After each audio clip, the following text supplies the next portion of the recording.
Indava Sarvachanapoditava Nithayana He Sarve Jini Siddhi Surya Lumakate Pataka Sadhava Nishitya Yogi Ganesh Pancha Guruva Guruvanti Te Mangalam Guruvanti Te Mangalam Guruvanti Te Mangalam। जी धन्यवाद प्रमोद जी। तो इस मंच को प्रणाम करते हुए और जैन शिक्षा समृद्धि को प्रणाम करते हुए, अपने गुरुओं को प्रणाम करते हुए हम आगे बढ़ते हैं। और आज का दिन है हमारी प्रस्तुति का दिन। जो भी हमने अभी तक सीखा और उसका अभ्यास किया, तो अभी छोटा सा इसमें हमने बदलाव किया है, थोड़ा सा और रोचक बनाने के लिए कार्यक्रम को। अभी हमने कुछ टॉपिक्स इसमें ऐड किए हैं जो हमने पिछले 7 दिन में अभ्यास किया है जिनका। तो उन टॉपिक्स के अनुसार अगर हम चाहें तो चूज कर सकते हैं किस पर हम बोलना चाहते हैं। तो हमने शेयर किया हुआ है। तो सबसे पहले हमारे साथ कौन मित्र है जो जुड़ना चाहेंगे और अपनी प्रस्तुति करना चाहेंगे?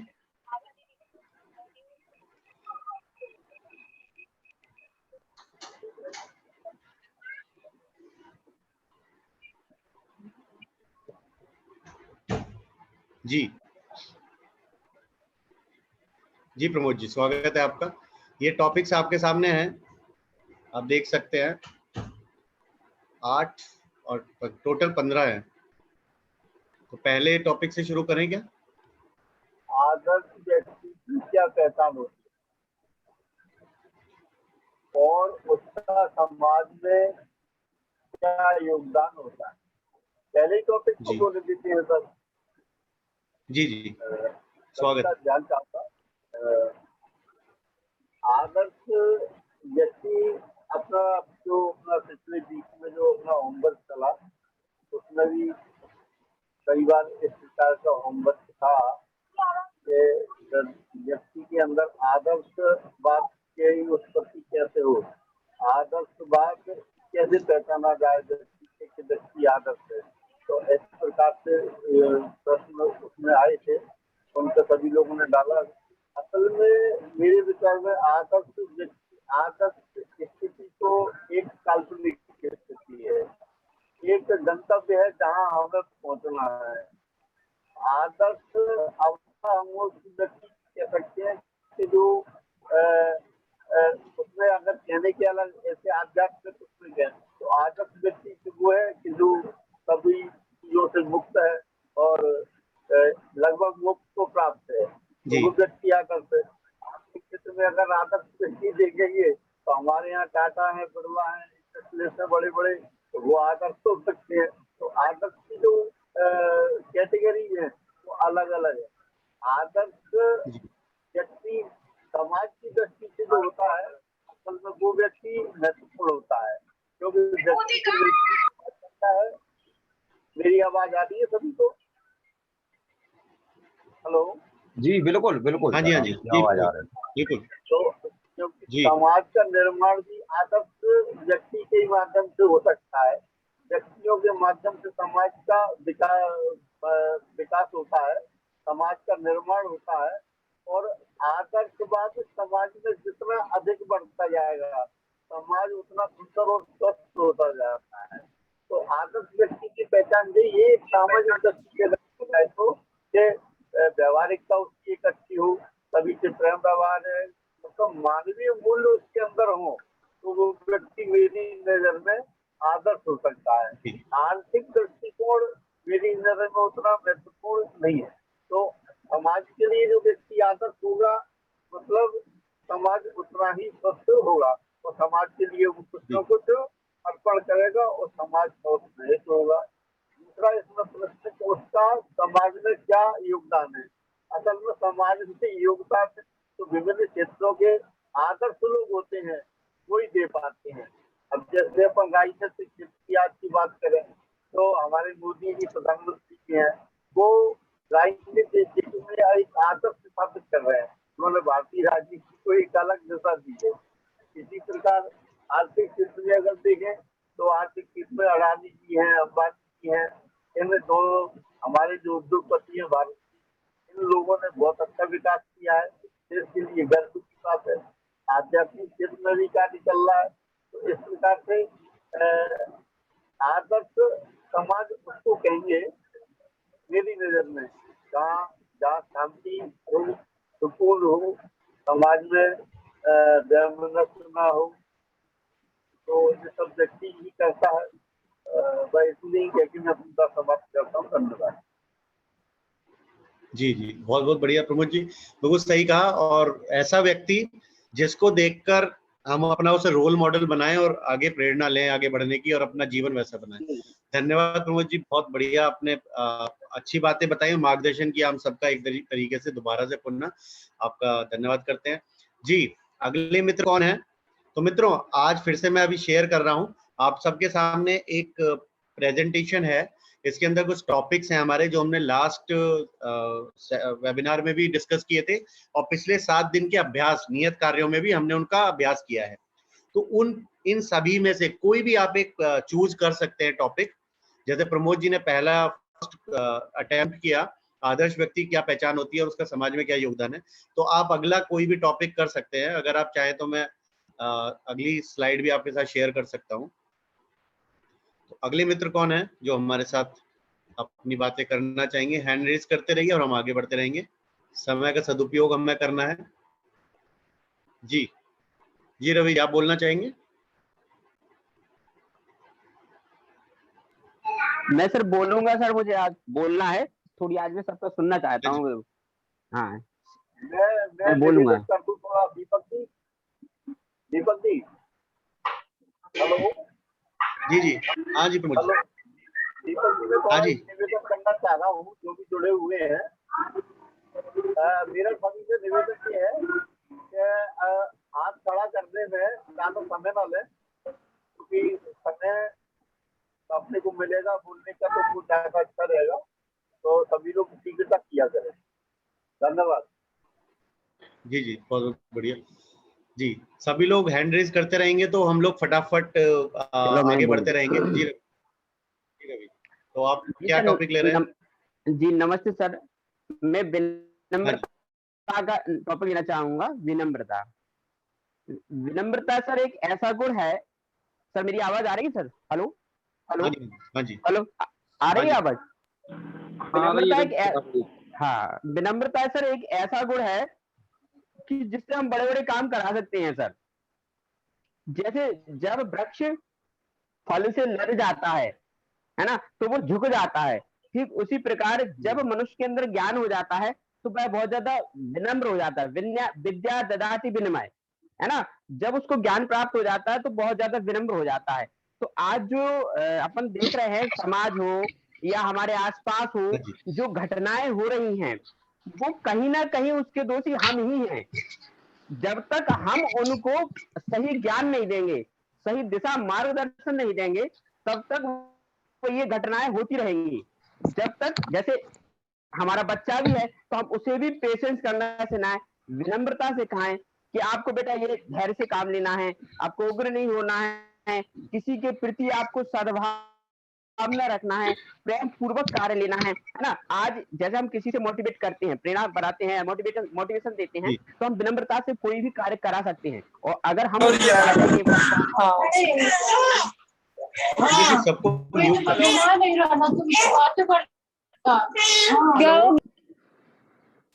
सर, थोड़ी देर और सबको म्यूट कर दें, 2 minute sir. Hello hello, Neeraj ji, आप सबको म्यूट कर दीजिए। जो हैंड रेज करेंगे उनको हम अनम्यूट करेंगे, है ना। हाँ तो आप जी बिल्कुल सबको सर, थोड़ा सा 2 मिनट लूंगा, ज्यादा नहीं सर। नहीं, हमारे पास कुछ समय।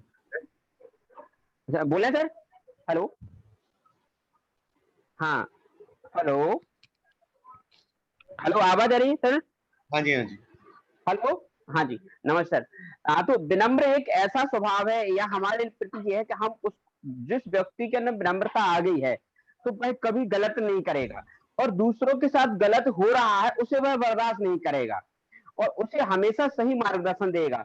चाहे वो समाज में हो या स्कूल में हो, या बच्चों के लिए गाइडिंग करे या समाज के लोगों को गाइडेंस करे। जिस प्रकार मैंने आपसे पहले क्वेश्चन किया था कि द्रोणाचार्य ने एकलव्य का अंगूठा मांगा था, तो यहाँ बहुत से आपने बहुत अच्छा आंसर दिया था, पर उसका आंसर मैं देना चाहूंगा थोड़ा सा, कि जो गुरु द्रोणाचार्य थे वो बहुत ही विनम्र थे, और जब उन्होंने देखा कि मैं प्रत्यक्ष उनके सामने नहीं था और उन्होंने मेरी प्रतिमा बना के और गुरु दीक्षा ली और उसमें वह सफल हुए, और वो उन्होंने उस विद्या का केवल ज्ञान प्राप्त कर लिया था।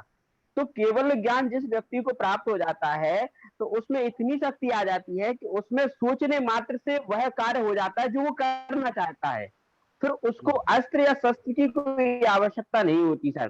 तो गुरु द्रोणाचार्य ने देखा कि आपने उस जो श्वान था यानी कुत्ता था उसके मुंह में बिना उसको चोट लगे आपने उसका मुंह बंद कर दिया, तो आपको अब धनुष या दोबारा चलाने की आवश्यकता नहीं पड़ेगी। इसलिए उन्होंने उसका अंगूठा ले लिया था कि आप जब भी जिस लक्ष्य को भेदना चाहोगे तो आपकी जो मन के अंदर, जैसे बड़े बड़े ऋषि मुनि हुआ करते हैं जो हजारों साल तपस्या करते हैं, ऐसा नहीं है कि उनको भोजन की आवश्यकता नहीं पड़ती है, जब भी उनकी आत्मा को या इंद्रियों को भोजन की आवश्यकता पड़ती है तो भगवान से उनका ऐसा कांटेक्ट हो जाता है कि जिस चीज की उन्हें आवश्यकता पड़ती है वह ईश्वर के द्वारा उनको तत्काल प्रदान की जाती है।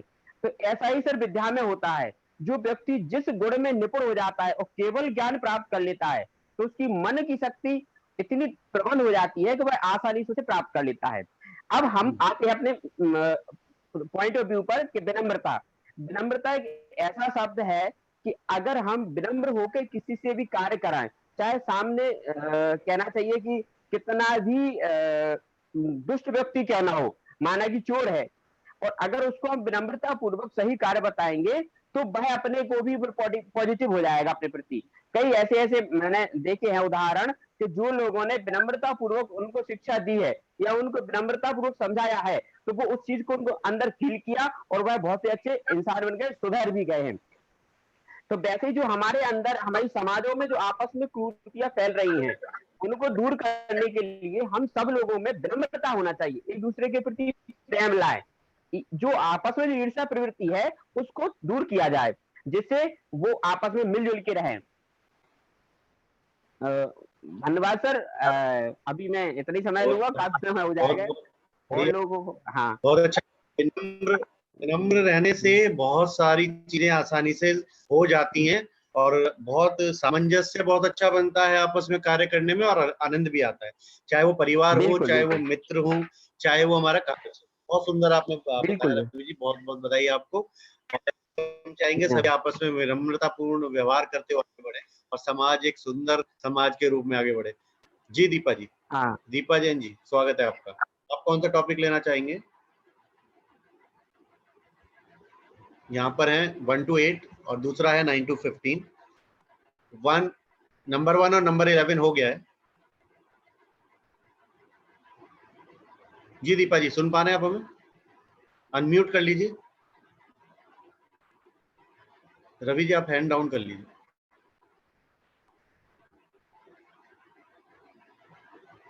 दीपा जी आप अनम्यूट कर लीजिए कृपया।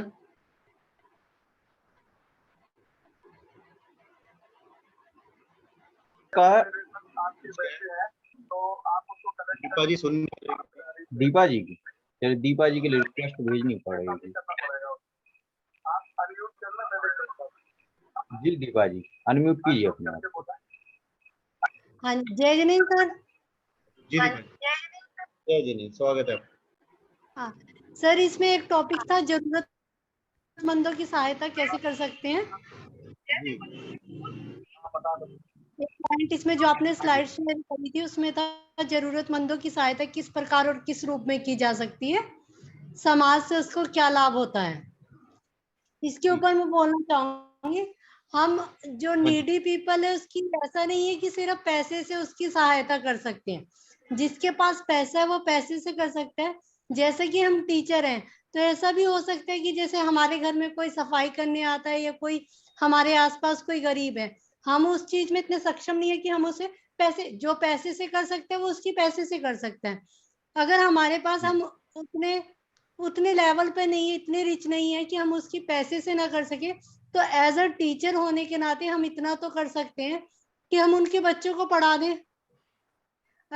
ठीक है कि ये हमारी जो हमारी नीड है ये उसके लिए हम टीचिंग करते हैं, क्योंकि हमारा प्रोफेशन भी टीचिंग है, उसी से हमारे घर का गुजारा होता है। लेकिन साइड बाय साइड हम ऐसा भी कर सकते हैं कि अगर हम 10 बच्चों को ट्यूशन पैसे लेके पढ़ा रहे हैं तो उसी में से 2 बच्चों को हम ऐसा भी कर सकते हैं कि उन्हें हम फ्री में एजुकेशन दे दें। तो एक तरीके से मेरे हिसाब से ये भी उनकी सहायता ही होगी जो आगे लाइफ में जाके उनकी काम आएगी। अब जो हमारे लिंक में जो बच्चे हैं काफी सारे, मान लो 10th क्लास की किसी बच्चे को हमने पढ़ाया, वो अच्छी रिच फैमिली से है, बाद में वो अपनी बुक्स वगैरह ऐसे ही फेंक देता है, रद्दी में दे देता है, तो हम उससे अगर वो हमें टीचर मानते हैं तो एटलीस्ट वो हमारी इतनी बात तो मानेगा कि उसे हम कहेंगे कि ये बुक्स आप हमें दे दो और जिस बच्चे को जरूरत है हम उसे दे सकते हैं। बहुत सुंदर। हमारे जिससे कांटेक्ट, अगर हमारे किसी स्कूल में कांटेक्ट है तो हम अपना थोड़ा लिंक का यूज करके ऐसा भी कर सकते कि उसकी फीस में थोड़ी बहुत कमी करवा सके। मेरा subject expert computer and math है, मुझे मान लो हिस्ट्री या साइंस पढ़ाना नहीं आता, तो मेरे लिंक में कम से कम टीचर तो ऐसे होंगे जो साइंस जानते होंगे या कुछ, तो मैं उन्हें कह के ये तो कह सकती कि प्लीज अगर आप 400 रुपए फीस लेते हो तो इस बच्चे से 200 रुपए फीस ले लेना, लेकिन इसे पढ़ा दीजिए, अच्छा है लेकिन ये अफोर्ड नहीं कर सकता। मेरे हिसाब से एजुकेशन के फील्ड में हम ऐसे कर सकते हैं। पैसा जरूरत नहीं, पैसे की जरूरत नहीं है सिर्फ किसी की सहायता करने के लिए, अगर हमारी विलिंग है हम उस चीज में तो हम कर सकते हैं। और मैंने हमेशा ये पॉलिसी रखी, शादी से पहले जब 14 बच्चों को मैं पढ़ाती थी जिसमें से 10 बच्चों की मैं फीस लेती थी, 4 बच्चों का हमेशा मेरा ये टारगेट रहता था कि 4 बच्चे मुझे फ्री पढ़ाने ही है। और उन बच्चों को जो मैंने पढ़ाया वो इस टाइम बहुत अच्छी जगह प्लेस है, अभी भी मतलब जो फीस दे के पढ़ते थे उनसे ज्यादा रिस्पेक्ट वो बच्चे करते हैं कि जिन्हें मैंने फ्री में पढ़ाया, तो इस चीज का काफी प्राउड फील होता है। Thank you sir. बहुत सुंदर। तो फ्री शब्द की बजाय हम ये बोल सकते हैं कि हमने उनको ज्ञान दिया और उनको ज्ञान शेयरिंग किया, बहुत सुंदर है। और जो भी अगर जरूरतमंद, मतलब जरूरतमंद का मतलब ये है, जरूरतमंद कोई भी हो सकता है, पैसे की जरूरत ही सिर्फ जरूरत नहीं होती। अगर किसी को विद्या की आवश्यकता है तो वो विद्या के लिए जरूरतमंद है ना। किसी को स्वास्थ्य की आवश्यकता है तो स्वास्थ्य के लिए जरूरतमंद है, कैसे भी हो सकता है जीवन में।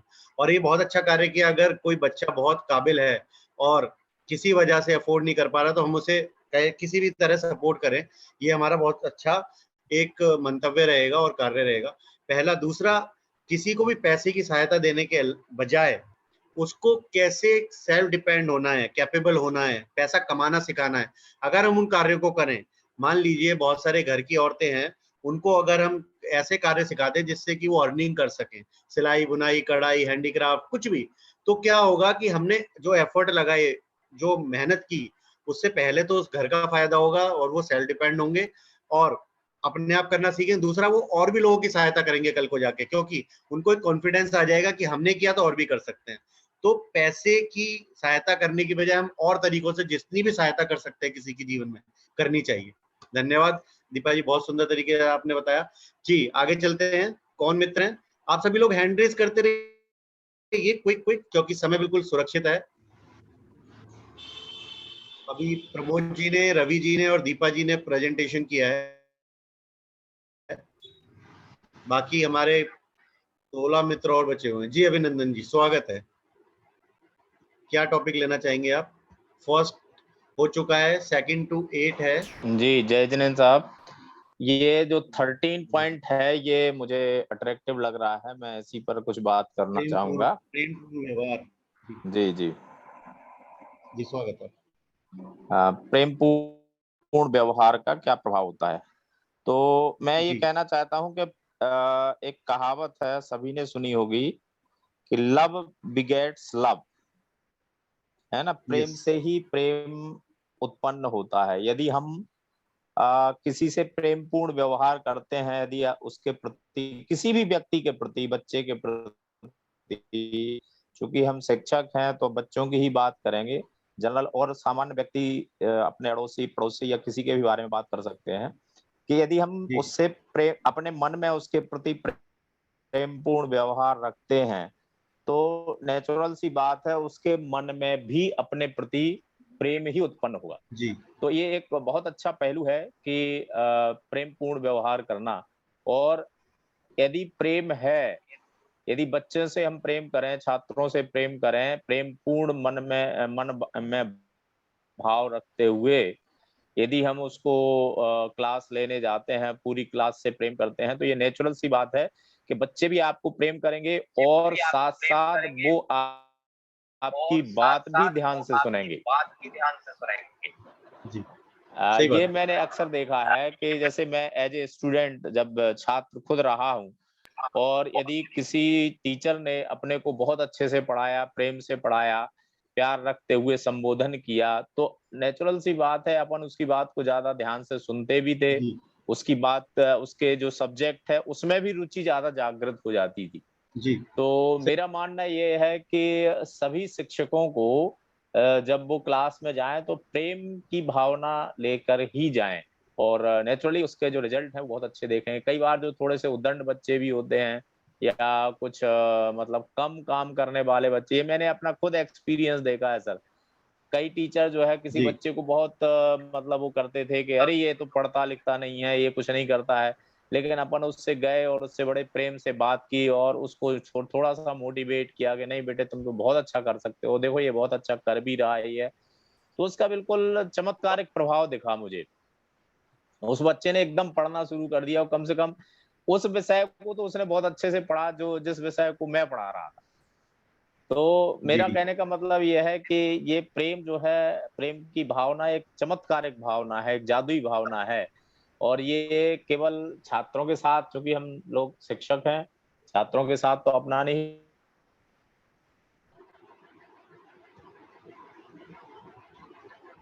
अभिनंदन जी, आपका शायद ब्रेक हुआ है बीच में, आवाज आपकी बंद हो गई यानी। म्यूट तो नहीं है, नहीं अनम्यूट नहीं, ही है। एक्चुअली नेट इश्यू रहा, स्लो हो गया था। अच्छा अच्छा अच्छा। अभी ठीक है। अभी सही है। हाँ जी अभी आ रही। जी जी जी जी सर, तो मैं ये कहना चाह रहा हूँ सर कि प्रेम एक जादुई शक्ति रखता है। यदि हम सभी के प्रति प्रेम रखें, अपने छात्रों के प्रति प्रेम रखें, तो नेचुरली उसके बड़े सकारात्मक प्रभाव देखे जाते हैं। ये मैंने खुद महसूस भी किया है, और वो तो एक सिद्ध कहावत है ना, जो हर पूरे संसार में चली है, प्रेम टू गुण व्यवहार अच्छा ही होता है। मैं इतना ही कहना चाहूंगा। Thank you sir. बहुत बहुत बढ़िया अभिनंदन जी। प्रेम प्रेम के प्रभाव से सब कुछ आसानी से प्राप्त की जा सकती है। दीपक जी, एक निवेदन था आप आपसे। हाँ जी हाँ जी हेलो, एक हाँ जी निवेदन था आपसे। अभी अभिनंदन जी ने प्रेम के शब्द के ऊपर जो प्रकाश डाला है, अगर समय शेष रहा तो एक मैं इसके प्रेम के ऊपर एक गजल सुनाना चाहूंगा। आपकी आपकी आपकी वॉइस ब्रेक हो रही है प्रमोद जी, रुक रुक कर आ रही है। मेरा ये निवेदन था, अगर समय अपने को मिलता है बाद में, हाँ जी तो प्रेम के ऊपर एक गजल सुनाना चाहूंगा। हाँ सुना सकते हैं, टॉपिक के साथ अटैच कर सुना दीजिए। अभी हाँ जी वो मेरे को थोड़ा उसको देखना पड़ेगा, करना चलिए पड़ेगा। आप थोड़ा फिर कंटिन्यू अंत में करें। रखते हैं, अंत में रखते हैं, कार्यक्रम के अंत में। धन्यवाद। यस, बाद में बहुत बहुत जिनका जी स्वागत है। जय जिनेन्द्र सर, मैं ये जो 13 नंबर वाला पॉइंट है ना कि सॉरी बोलने से क्या होता है और मतलब उसके क्या परिणाम हो सकते हैं, तो मैं सॉरी के लिए तो मैं ये सीधा कहूंगी कि अगर सॉरी बोल देते हैं तो लाइफ में कई सारी प्रॉब्लम्स होती हैं कि जैसे किसी से बात नहीं हो रही है बहुत टाइम से, जबकि हमें उससे कोई शिकायत नहीं होती है, लेकिन फिर भी हम उससे कभी कोई बहुत छोटी सी बहस हो जाती है तो उसकी वजह से हम बात करना बंद कर देते हैं, सोचते हैं कि हम क्यों बात करें, वो आगे से पहले बात करें, जबकि हम जानते हैं कि गलत वो भी नहीं था और हम भी नहीं थे। तो अगर ऐसे में हम बात स्टार्ट कर दें या सॉरी बोल के बात को खत्म कर दें तो मुझे लगता है कि वहां पर बात वहीं के वहीं सॉर्ट हो सकती है। और कई बार ऐसा होता है कि गलती होती है, लेकिन ये लगता है कि अगर हम अपनी गलती एक्सेप्ट कर लेंगे तो हो सकता है कि वो हमें छोटा समझने लगे या 4 लोगों के बीच में हम अपने आप को कम महसूस करने लगते हैं। तो मुझे लगता है कि वहां पे हमें इतना नहीं सोचना चाहिए और अपने आप को सॉरी फील करके और उसके सामने अपने को एक्सेप्ट कर लेना चाहिए कि ठीक है मेरी गलती है, बात को खत्म कर देती है। तो ऐसे में क्या होता है, वो भी हमारे लिए एक पॉजिटिव थिंकिंग रखना शुरू कर देता है। वो मानने लगता है कि ये लड़की, मतलब ये जो कोई भी इंसान सामने है तो उतना गलत नहीं है, ठीक है, गलती एक बार है, हो गई और खत्म। और क्या रहता है, सॉरी जब तक हम नहीं बोलते हैं तो कई सारे थॉट हमारे मन में आते रहते हैं, कभी अच्छा भी सोचने लगते हैं, कभी बुरा भी सोचने लगते हैं। मुझे लगता है कि सॉरी बोल देने से ना वो बात वहीं के वहीं खत्म हो जाती है, और मतलब रिलेशन और अच्छा ही होता है, इससे कोई कुछ बिगड़ता नहीं है। कि सर ये नहीं होता है कि आगे जाके मुझे नीचा दिखाएगा, जबकि उसके अंदर मतलब हमारे लिए एक पॉजिटिविटी आ जाती है, क्योंकि उस बात अपनी पूरी तरीके से खत्म हो जाती है। और भी वह है, लेकिन जय जय सर, बस इतना ही बोलूंगी मैं। Thank you. जी जी, बहुत बढ़िया प्रियंका जी। बिल्कुल है, सॉरी एक ऐसा शब्द है सबको सीधा कर देता है, तो हमें बोल लेना चाहिए अपने रिलेशंस को बचाने के लिए। तो बहुत बढ़िया, तो आगे बढ़ते हैं। और अनुषा जी ने हैंड रेज किया। जी अनुषा जी। जय जयंत सर। जय जयंत। सर मैं 10 लाइफ चेंजिंग स्टोरीज के बारे में बात करना चाहूंगी।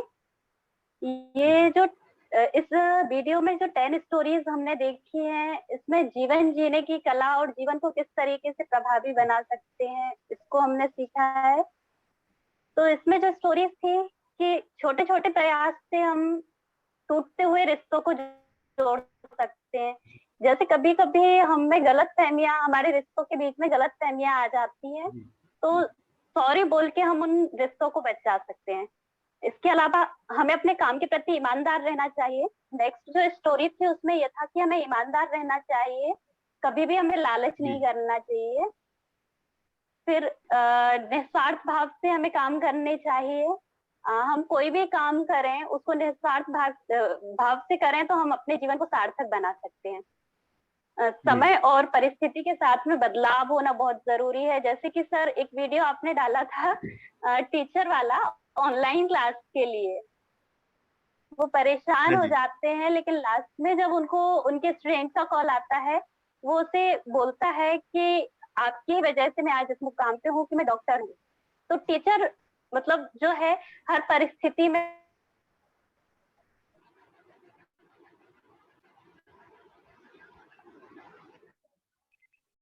मैम आपकी आवाज ब्रेक हो गई। अनुषा जी आपका नेट स्लो हो गया।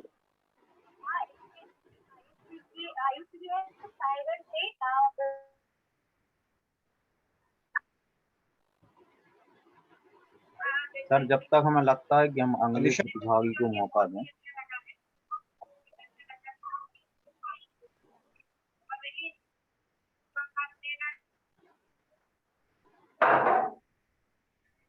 आपकी आवाज नहीं आ रही है यहाँ तक हमारे पास।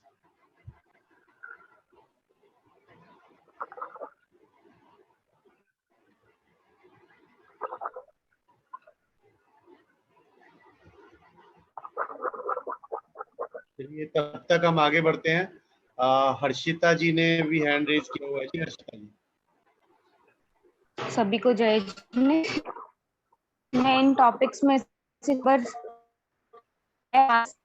वो लेना चाहूंगी। शिक्षक के क्या गुण होते हैं, आदर्श शिक्षक का विद्यार्थी के जीवन में क्या प्रभाव पड़ता है। जी सर अनुषा जी कुछ कह रही हैं।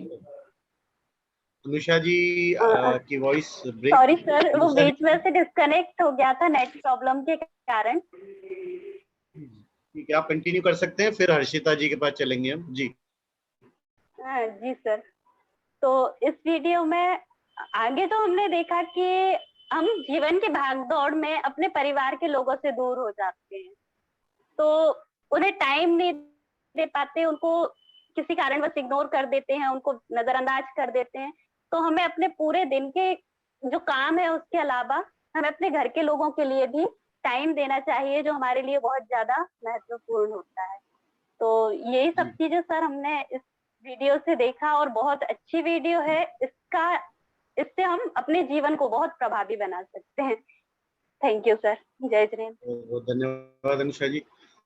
बिल्कुल सही बात है, रिश्तों को संभालना, अपने कार्य क्षेत्र को संभालना और अपने आसपास को संभालना, ये हमारा कर्तव्य है, और हम उसे कैसे सुंदर ढंग से कर सकते हैं। तो यही आदर्श व्यक्ति, आदर्श जीवन, आदर्श शिक्षक से को समर्पित है सारी चीजें जो हम डिस्कस कर रहे हैं। धन्यवाद। जी हर्षिता जी, स्वागत है आपका। जय हिंद सभी को। मेरा टॉपिक है आदर्श शिक्षक जो होता है उसके क्या गुण होते हैं, विद्यार्थी के जीवन में क्या प्रभाव पड़ता है उसका। तो जैसे आपने शिक्षक के कई गुण तो आपने ही बता दिए, और उसके अलावा जितनी भी वीडियोस आई सभी में गुण थे। जैसे अब्राहम लिंकन का जो पत्र था अपने बेटे के शिक्षक के लिए, उसमें भी एक आदर्श शिक्षक के लिए गुण विद्यमान थे। उन्हीं में से कुछ मैं उनके गुण बताना चाहती हूँ। जैसे बच्चों की जरूरतों को समझे, सबसे पहला गुण होता है आदर्श शिक्षक का कि वो सभी बच्चों की जरूरतों को समझे कि उसकी बेसिक नीड्स क्या है, कि उसको किस तरीके से पढ़ना है, मतलब कौन सी ऐसी टेक्निक्स होंगी जिनके थ्रू वो बच्चा बहुत जल्दी से सीख जाए और क्लास में ऐसा रहे कि बाकी बच्चे भी इंटरेस्ट लें। फिर बच्चों की काबिलियतों को परखने के भी गुण हो शिक्षक में, एक है ना, विभिन्न प्रतिभाओं को सिखाकर वो सभी बच्चों को सभी फील्ड में आगे बढ़ा सके। साथ ही साथ बच्चों के अवगुणों को भी समझकर उनको सुधार करवाए। जैसे अपन को पता है किसी बच्चे में गलत आदत है तो चुपके से उसको अपने पास बुलाकर उसको समझा कर, मतलब भले ही दूसरों के सामने ह्यूमिलिएट ना करे पर अपने पास बुलाकर उसे शांति समझा सके, और उस बच्चे को ऐसे समझाए कि उसकी वो गलत आदत भी छूट जाए। और फिर उसके बाद जो है बच्चों के साथ मित्रतापूर्ण व्यवहार करे। जैसे अभिनंदन सर जी ने कहा था कि मित्रतापूर्ण व्यवहार करने से, प्रेम पूर्वक व्यवहार से अच्छे, मतलब जो उद्दंड बच्चे भी होते हैं वो भी अच्छे से पढ़ने लगते हैं और अपना काम अच्छे से करने लगते हैं। और फिर उसके बाद जो रहता है कि बच्चों में अनुशासन को भी लागू करे। अनुशासन के साथ साथ बच्चों के साथ बहुत अच्छे से व्यवहार करे, जो उसको अच्छे से पढ़ने में भी सहायक हो, साथ में उसके साथ खेलने जैसे भी कार्य करे और थोड़े थोड़े मजाक के साथ भी पढ़ाता रहे। विषयों की पूर्ण जानकारी एक शिक्षक के पास हो, जो शिक्षक जो सब्जेक्ट पढ़ा रहा है उसकी संपूर्ण जानकारी हो कि बच्चे कभी भी उससे कुछ पूछ ले तो वो बता सके। और साथ में बच्चों पर इसका जो प्रभाव पड़ेगा तो बच्चे भी उस शिक्षक को देख के उसका जैसा बनना चाहेंगे। जैसे आज की डेट में हम सभी कहीं ना कहीं डॉक्टर सर्वपल्ली राधाकृष्णन जी का एग्जाम्पल ले लेते हैं कि उनको देख के हर टीचर जो है उनके जैसा बनना चाहता है, एक वो इंस्पिरेशन बन गए सभी शिक्षकों के लिए। उसी तरह से बच्चों के आइडियल टीचर्स भी होते हैं जिनके जैसा वो बनना चाहते हैं, उनके जैसा बोलने की कोशिश करते हैं और आगे जाके उनके जैसे ही कोई टीचर बन के उनके ही जैसा बनना चाहता है। धन्यवाद सर जी, मैं बस बहुत बहुत इतना ही बढ़िया। कहना चाहती। हम कौन से इनमें से कौन से गुण अपना रहे हैं शिक्षक, आदर्श शिक्षक होने के? कोशिश तो यही है कि सारे गुणों को अपने अंदर विद्यमान करते चलें, जिससे हम भी बच्चों को अच्छे से अच्छा सिखा सकें और कहीं ना कहीं उनके साथ हम भी सीखते चलें। हाँ, आदर्श शिक्षक का एक और गुण होता है वो खुद सीख के दूसरों को सिखाता भी जाता है, तो निरंतर सीखने का प्रयास हम करते रहते हैं और कर भी रहे हैं कि आगे अच्छा कर सकें। निरंतर सीखते रहना है, सिखाते रहना है और अपने बच्चों को हमें आत्मविश्वास देना है, और यह ऐसे ही आदर्श समाज और आदर्श व्यक्तियों का निर्माण होगा। शिक्षक की सबसे सुंदर भूमिका है देश में और समाज के निर्माण में। जी धन्यवाद। तो आगे मुस्कान जी के पास चलते हैं, आप हैंड डाउन कर लीजिएगा। हर्षिता जी, मुस्कान जी स्वागत है आपका। जी मुस्कान जी, आप सुन पा रहे हैं हमें?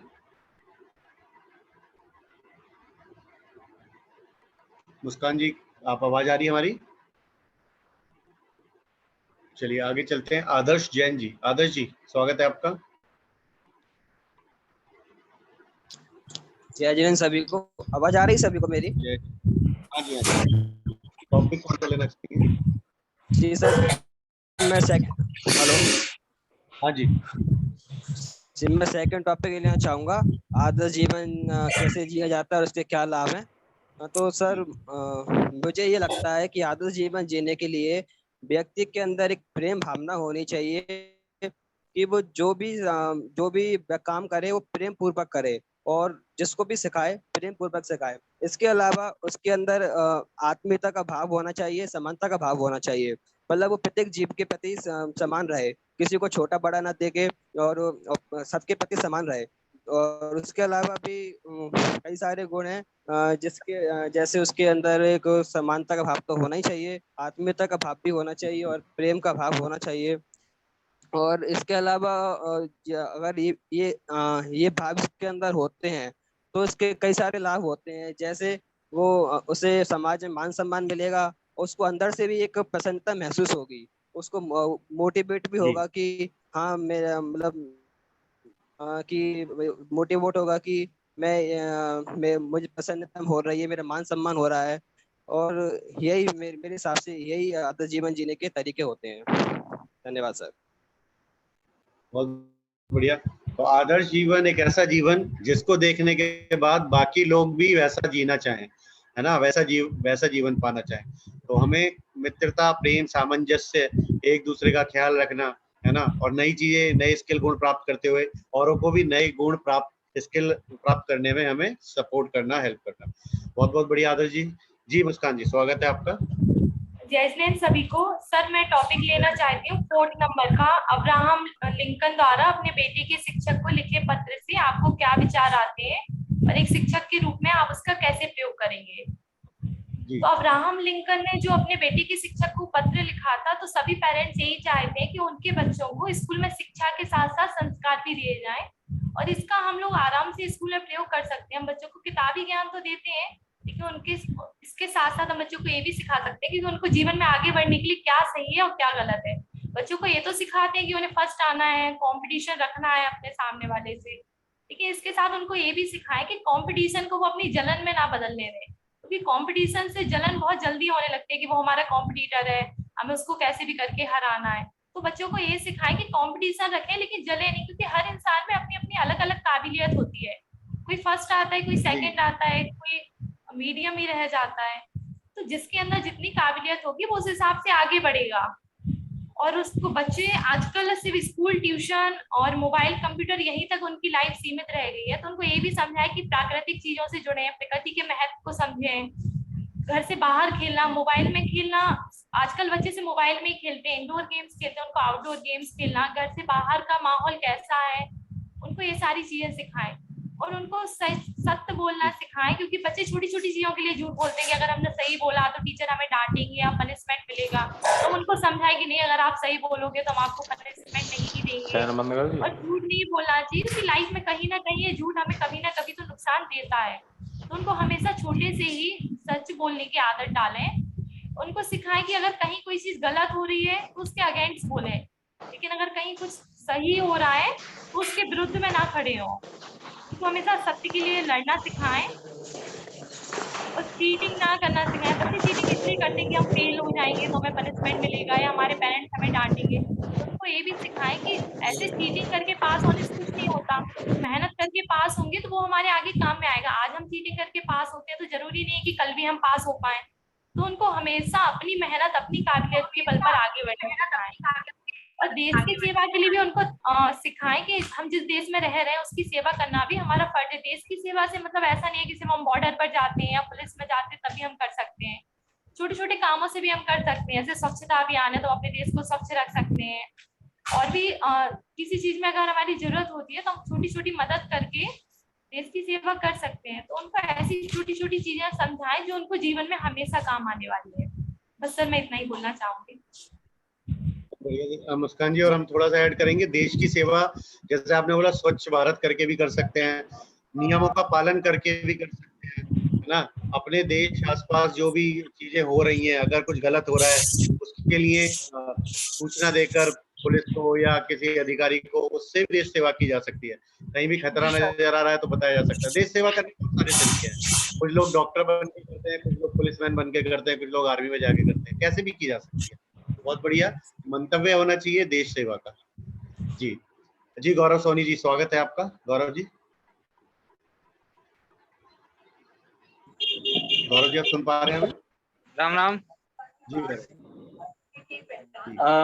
इन टॉपिक को मैं स्वामी विवेकानंद का टॉपिक लेना चाहूंगा, क्योंकि वह बहुत ही आदर्श व्यक्ति हैं। वो 12 जनवरी सन 1973 को जन्मे थे, और जब वह 12 साल के हुए तो उन्होंने अपने लिए एक निश्चित उद्देश्य बनाया।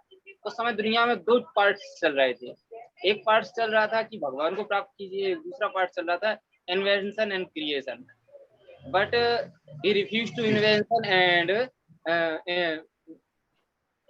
and creation and take second options. He going to monk. ये monk बने। इन्होंने अपना उद्देश्य निश्चित किया। उन्होंने कहा सेवा भाव सबसे बड़ा होता है, और अपने अंदर अच्छा व्यक्ति को निर्माण करना वो सबसे महत्वपूर्ण व्यक्ति होता है। तो उन्होंने अपने जीवन का एक लक्ष्य बना लिया। सबसे बड़ी चीज रही कि इन्होंने अपना लक्ष्य बनाया और एक बेहतर इंसान बनना इन्होंने स्वीकार किया। इसके लिए इन्होंने अपने लिए सबसे पहले गुरु को एक नियम किया, रामकृष्ण परमहंस को, और वहां से इन्होंने गुरु दीक्षा लेकर के सभी जगह सभी को सद्भावना का संदेश दिया। इसलिए व्यक्ति में एक गुण अवश्य होना चाहिए कि वह सद्भाव से प्रेरित होना चाहिए। अगर व्यक्ति सद्भाव से प्रेरित है तो जरूरी नहीं है कि उसको शिक्षा दी जाए, वो स्वयं ही एक दूसरे के लिए आदर्श व्यक्ति उत्पन्न हो जाता है। और उस टाइम पर एक बार उनके साथ एक घटना घटी कि जब वह मार्ग से गुजर रहे थे, कलकत्ता से अयोध्या जा रहे थे, क्योंकि जो ऋषि वगैरह जो मॉन्क जो बनता था तो वो यात्राएं वगैरह करते थे। तो उन्होंने क्या देखा कि कास्ट सिस्टम था उस टाइम पर इंडिया में। तो उन्होंने एक व्यक्ति से कहा कि आप मुझे पाइप दीजिए अपने पीने वाला, मतलब सिगरेट वगैरह जो व्यक्ति पी रहा था उससे कहा आप मुझे पाइप दीजिए, बट रिफ्यूज टू, उन्होंने रिफ्यूज कर दिया, उसने मना कर दिया कि मैं नहीं दे सकता क्योंकि because you R A Hindu. इसके बाद क्या हुआ कि उन्होंने सोचा कि हम इंडिया के अंदर चेंजेस कैसे ला सकते हैं। तो उन्होंने पार्लियामेंट ऑफ रिलीजियस उन्होंने अमेरिका में सन 1893 में ज्वाइन किया, सितंबर में इसको किया गया। तो उन्होंने अपने लिए, वो बहुत नर्वस थे, वो बहुत ज्यादा नर्वस थे। तो कहीं जब कोई व्यक्ति बड़ा काम करना चाहता है तो वो नर्वस होता है, वो ही गोइंग टू लास्ट बेंच, मतलब वो अपने आप को अंतिम के लिए चुनना है। तो व्यक्ति को अपने लिए अच्छा करने के लिए जितना समय चाहिए, मगर अंत में उसको जरूर खड़ा होना चाहिए, चाहे कुछ हो जाए। तो जब वह बाद में खड़े हुए तो उन्होंने अमेरिका में क्या कहा, my dear brother and sisters. तो उन्होंने क्या कहा कि वहां पर कोई भी व्यक्ति अपने एक दूसरे को भाई बहन का संबंध नहीं रखता, कोई नहीं चाहता कि ये मेरा भाई है या ये मेरा बहन। तो उन्होंने एक अपनापन दिया जिससे वसुधैव कुटुंबकम की एक सद्भावना की। तो इसके द्वारा उन्होंने क्या किया कि इनको फायदा मिला। उस टाइम पर इंडिया के अंदर कॉलरा एंड डायरिया की बीमारी चल रही थी, तो जो कलेक्शन किया तो उन्होंने उसको सेवा भाव में किया। तो उनका जो लक्ष्य था सेवा भाव और ये जो, तो उन्होंने अपनी सत्यनिष्ठा, ईमानदारी और उद्देश्य के प्रति जो उपासना का भाव रखा था, उन्होंने उसके लिए पूरी तरीके से काम किया। जी धन्यवाद सर, इतना ही बोलना चाहूंगा। बहुत बढ़िया गौरव जी, और आपने विवेकानंद जी का चरित्र उतार कर रखा सबके सामने, बहुत सुंदर, और सभी को याद दिलाया। और आपके पीछे बहुत सुंदर सुंदर शर्ट नजर आ रही हैं, तो हमारा मन भी थोड़ा सा उत्फुल्लित हो रहा है देख के, बहुत सुंदर। तो विवेकानंद जी की ने जब बोला था my dear sister and brothers, उसके बाद ये वर्ल्ड रिकॉर्ड है कि सबसे बड़ा स्टैंडिंग ओवेशन मिला आज तक का।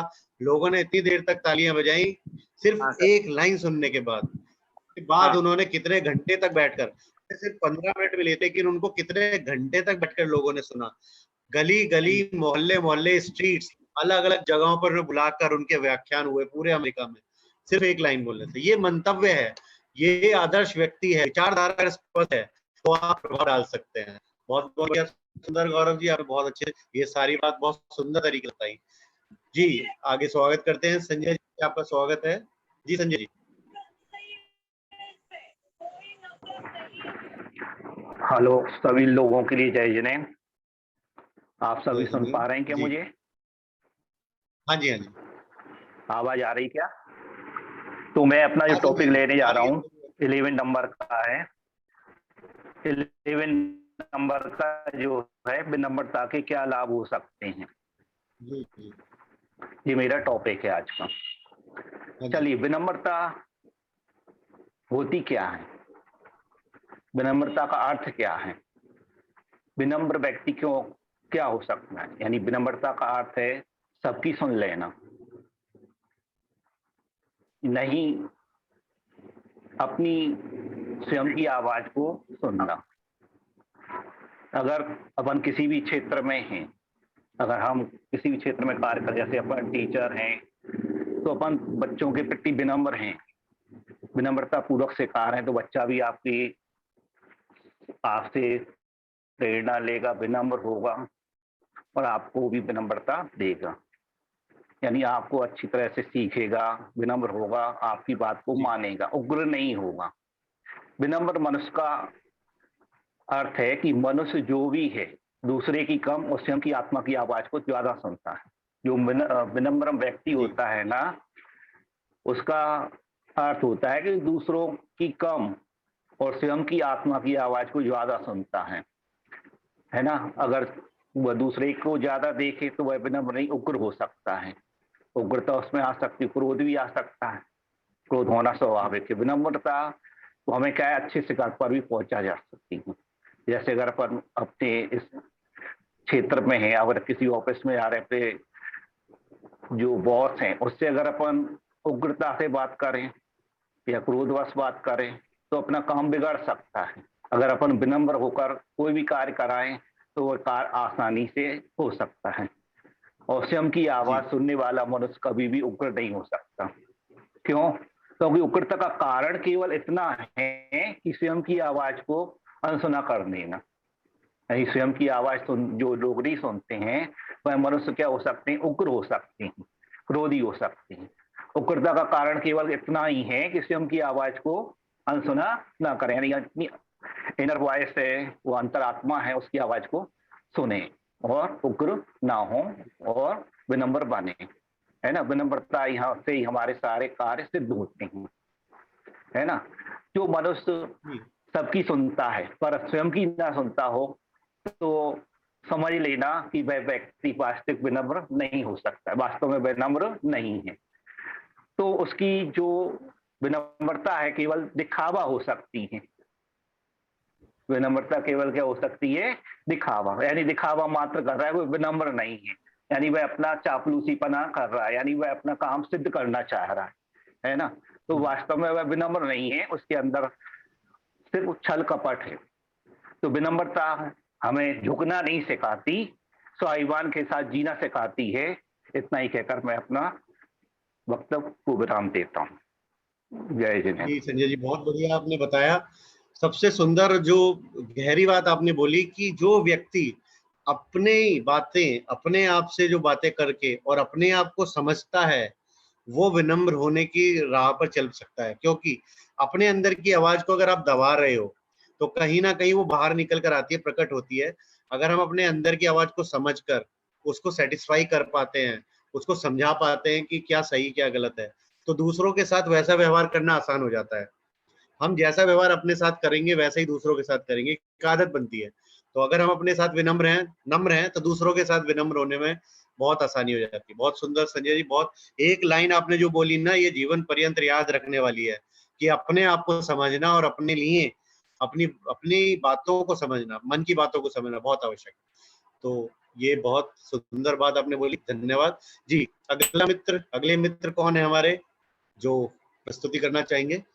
समय हमारा चल रहा है सतत, 40 मिनट्स शेष है, 10 प्रेजेंटेशन और है हमारे पास। जी, हैंड रेज करते रहिए सभी लोग। बहुत सुंदर मौका है, अपने मन का टॉपिक चूज करने का मौका मिला हुआ है।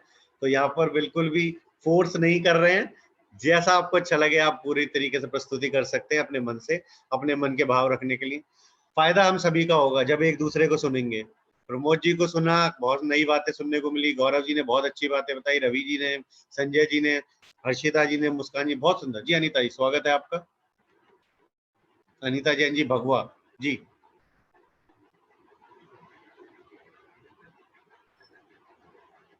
सभी को जय जिनेन्द्र सर। जी जय जिनेन्द्र सर, मैं जरूरतमंद व्यक्तियों के बारे में कुछ टॉपिक्स बोलना चाहती हूँ। जी अवश्य जी। सर, हम किस प्रकार से जरूरतमंद व्यक्तियों की सहायता कर सकते हैं? जैसे कोई बच्चा सड़क पर रो रहा है या बाहर रो रहा है तो उससे जाकर पूछेंगे कि क्यों रो रहे हो बेटे, तो फिर वो बताएगा। और यदि हमसे मतलब बच जाएगा तो हम उसको उसके पेरेंट्स से मिलवाएंगे या उसकी जो जरूरत है उसे पूरा करेंगे। या फिर कोई बूढ़ा व्यक्ति है, रोड पार करना है या उसे किसी भी प्रकार की चीज की जरूरत है तो फिर हम उसकी भी सहायता कर सकते हैं। और कोई जानवर है, यदि वो भूखा प्यासा इधर उधर भटक रहा है तो उसको भी हम अपने घर से जो हमारे घर उसकी जरूरत की वस्तुएं हैं तो उसे खिला पिला सकते हैं। और यदि बारिश या ठंड की वजह से वो तड़प रहा है तो उसे भी अपन जगह दे सकते हैं थोड़ी। सी, यदि अपने पास है तो, या अपने आसपास कोई खाली जगह डली रहती है या छाया जो रहती है अपने पास, तो अपन उसको वो भी दे सकते हैं। इस तरह से और भी जो जरूरतमंद व्यक्ति होते हैं उनकी भी हम सभी प्रकार से सहायता कर सकते हैं। हमारे समाज में यदि कभी किसी को जरूरत पड़ती है या बड़े व्यक्ति आते हैं या महाराज जी वगैरह आते हैं तो मंदिर में या कहीं भी आवश्यकता पड़ती है, तो वे समय यदि वो हमें बुलाते हैं तो हम लोग उनकी सहायता कर सकते हैं। इस तरह से हम जरूरतमंद सभी प्रकार से, यदि कोई जैसे कोई भी वर्ग से हमें मतलब कोई बुलाना चाह रहा है सहायता के लिए, तो हम उसकी सहायता करने के लिए तत्पर रहना चाहिए हमें। सर इसी के साथ हम अपनी वाणी को विराम देते हैं। जी अनिता जी बहुत बढ़िया। जो भी आवश्यक लगता है कि हम किसी भी तरीके से किसी के काम आ सकते हैं, ये भावना मन में रखनी है। और बात गुरुजनों की है तो गुरुजनों का तो सानिध्य जैसे भी मिल जाए प्राप्त कर लेना चाहिए। गुरुजन जब भी बुलाए, चाहे रात को बुलाए सुबह बुलाए, तुरंत पहुंच जाना चाहिए। और मार्गदर्शन मिलेगा जीवन में, वो कुछ ही मिनटों में ऐसा होगा जो जीवन पर्यंत हमें लाभ पहुंचाता रहेगा। धन्यवाद, बहुत बहुत बढ़िया जी। आगे बढ़ते हैं। संजय पंजी आपका स्वागत है। जी संजय जी। सर मैं एक पूछ रहा था कि कोई पॉइंट रिपीट हो सकता है कि नहीं सर? हाँ जी रिपीट कर सकते हैं। पॉइंट 15 ही हैं, लोग हमारे पास 25 हैं। अच्छा सर, तो मैं वो स्वामी विवेकानंद जी के बारे में बोलना चाहता था। जैसे गौरव सर ने बताया था कि इनका जन्म 1872 में हुआ था, लेकिन मैंने पढ़ा था कि इनका जन्म 1893 में हुआ था। जी तो सही है गलत पता नहीं, लेकिन उनके कुछ बिंदु थे जो मैंने नोट किए थे, पढ़े थे उनको। तो उन्होंने कहा था कि जब तक जीना है तब तक सीखना है, और अनुभव ही जगत में सर्वश्रेष्ठ शिक्षक होता है। अगर आपके पास में अनुभव नहीं है तो आप शिक्षक नहीं हैं। उनका एक मूल बिंदु था। और फिर दोबारा उन्होंने एक बात और बोली थी कि ज्ञान स्वयं में वर्तमान होता है, और अगर मनुष्य केवल उसका आविष्कार कर सकता है। तो फिर उन्होंने कहा था कि जितना भी बड़ा संघर्ष होगा तो जीत उतनी ही बड़ी शानदार होती है। जी तो हमारे लिए पढ़ने के लिए जरूरी है कि एकाग्रता, और एकाग्रता के लिए जरूरी होता है ध्यान। उन्होंने कहा था कि ध्यान से ही हम इंद्रियों पर संयम रख सकते हैं, और एकाग्रता हम स्वयं एकाग्र होकर के इंद्रियों को जीत लें तो हम एकाग्रता को प्राप्त कर सकते हैं। और उन्होंने एक बात और बोली थी, उनके बिंदु हमने पढ़े थे। तो उन्होंने कहा था कि एक समय में हम केवल एक ही काम करें, और ऐसा काम करें जिसमें आप अपनी पूरी आत्मा डाल दें और बाकी सब भूल जाएं, तभी हमारी जिंदगी सफल हो सकती है, और कुछ नहीं सर। बहुत बढ़िया संजय जी आपने बात कही। और सबसे सुंदर बात है कि एक वक्त में सिर्फ एक काम के ऊपर फोकस कीजिए और उसको बेस्ट कीजिए। वो उससे बढ़िया कोई कर ना सके। उसमें पूरी आत्मा कोई इससे बढ़िया कर ना सके, ना हो सके तब तक सब कुछ भूल जाए कि हमें कुछ करना है। बिल्कुल सही। और मजे की बात संजय जी, ऐसा करने से हम कम समय में अधिक कार्य भी कर पाते हैं, क्योंकि एक एक करके खत्म करते जा रहे हैं ना, तो वो जल्दी खत्म भी हो जाते हैं, सुंदर तरीके से होते हैं। और हम सारे कार्यों को दिमाग में रखे चले तो कुछ ना तो काम हो पाते हैं शाम तक, और ना ही हमें कोई प्राप्ति हो पाती है। तो फोकस कीजिए एक काम पर और उसे पूरा कीजिए और आगे बढ़िए, और उसको बेस्ट कीजिए कि कोई दुनिया में उससे बढ़िया कर ही नहीं सकता। चाहे हम शिक्षा के क्षेत्र में बच्चों को पढ़ा रहे हैं, चाहे उनका मार्गदर्शन कर रहे हैं, चाहे कोई भी कार्य कर रहे हैं जीवन में, फोकस। तो बहुत सुंदर बात आपने कही, और इतना एक ही लाइन में आपने गूढ़ सत्य बता दिया कि ध्यान हमारा बिल्कुल भटकना नहीं चाहिए, तो हम बिल्कुल लक्ष्य प्राप्त कर पाएंगे। बहुत सुंदर संजय जी, आगे बढ़ते हैं जी। बहुत बढ़िया। तो मित्रों हमारे साथ शुभी जैन जी हैं, सुभी जी और सुरभि जी। जी स्वागत है।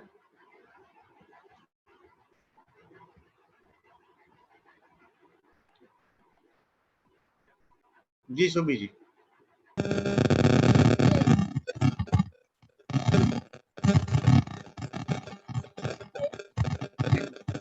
आपकी आवाज, ये ईयर प्लग निकाल दीजिए तो सही हो जाएगा। ईयर प्लग अभी बेटर है, कुछ गड़गड़ाहट। क्या टॉपिक लेना चाहेंगे आप?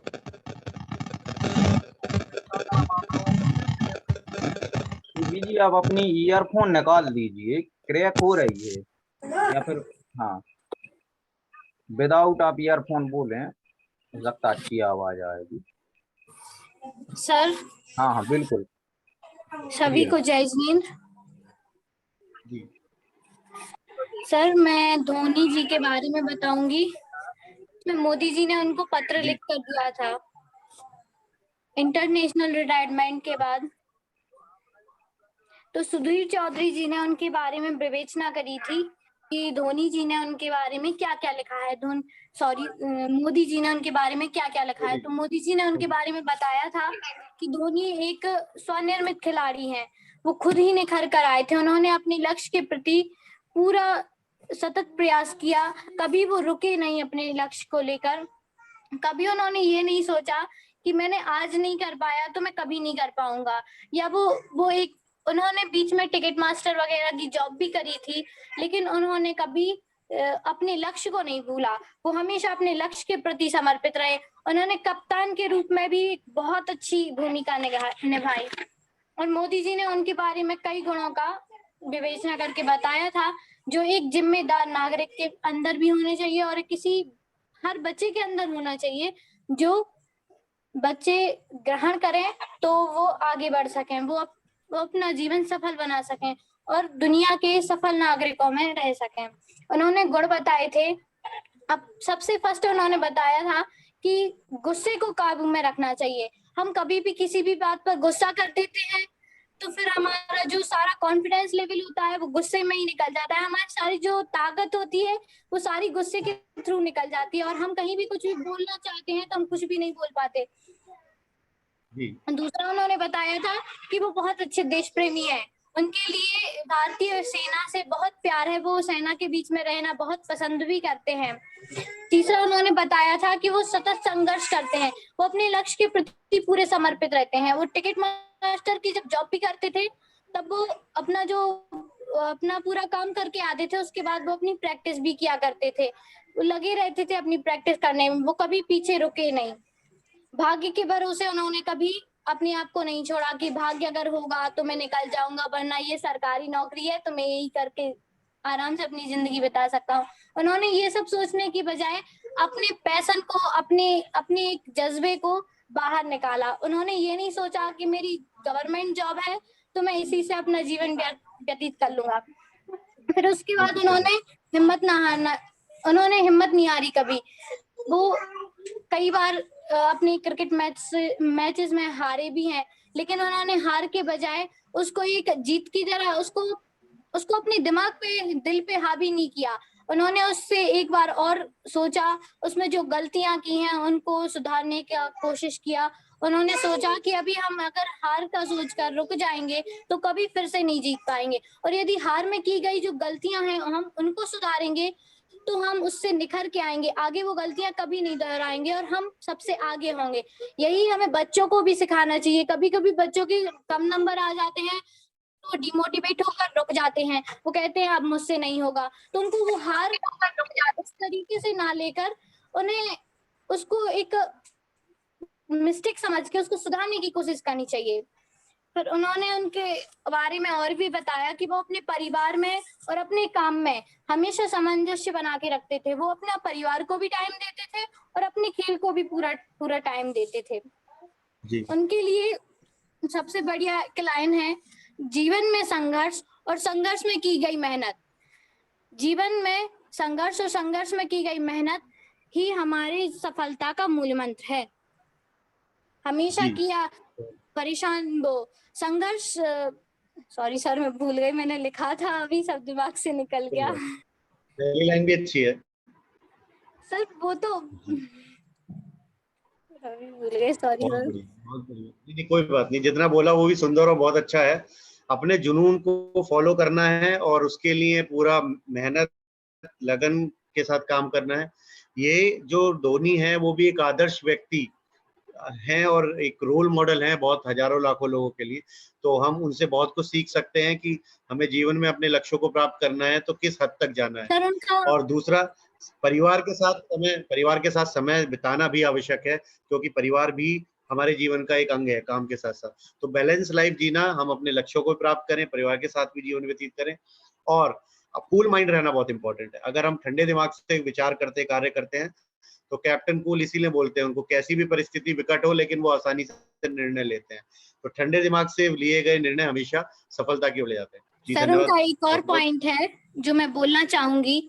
वो हमेशा कहते हैं कि जब कोई अच्छा काम करे या कोई अपने लेवल से अच्छा काम कर जाए, जैसे उसका स्टेमिना है वो उससे भी आगे करके दिखाए, तो हमारे लिए उनकी हमेशा प्रशंसा करनी चाहिए, उनको एक ग्रेट फील करवाना चाहिए, जिससे वो और एक बार जब हमारे लिए कोई अच्छा बोलता है कि तुमने ये बहुत अच्छा किया है, तो फिर हम उसको और अच्छे से करने की कोशिश करते हैं। उसी प्रकार महेंद्र सिंह धोनी जी बोलते हैं कि जब भी कोई अच्छा कार्य करे तो हमें उसका धन्यवाद करना चाहिए, या हमारे लिए अच्छा करे तो धन्यवाद बोलना चाहिए, और बाकी वो अच्छा करे तो उसकी प्रशंसा करनी चाहिए। प्रशंसा से लोगों का कॉन्फिडेंस लेवल बढ़ता है और वो अपने से जो वो कर सकते हैं वो उससे भी और अच्छा करने का कोशिश करते हैं, और ये हमारे लिए भी फायदेमंद होता है। जब हम किसी की प्रशंसा करते हैं तो हमारा मन हल्का हो जाता है, हमारा डिप्रेशन कम हो जाता है और हम अच्छे से फोकस कर पाते हैं अपने काम पर। बिल्कुल, प्रशंसा की कला के टॉपिक में हम ये सीखते हैं। हमारे वेबिनार में एक सत्र होता है प्रशंसा की कला, उसमें अभ्यास करते हैं प्रशंसा करने की लाभ क्या है, प्रशंसा करने की कला। जो मोदी जी ने भी किया, धोनी जी के लिए प्रशंसा का पत्र लिखा, तो उनको जो अनुभव हुआ होगा वो अगर हमारे को कोई पत्र मिलता है तो हमें अनुभव होता है। चलिए आगे बढ़ते हैं। बहुत बहुत धन्यवाद जी आपका। जी नेक्स्ट कौन?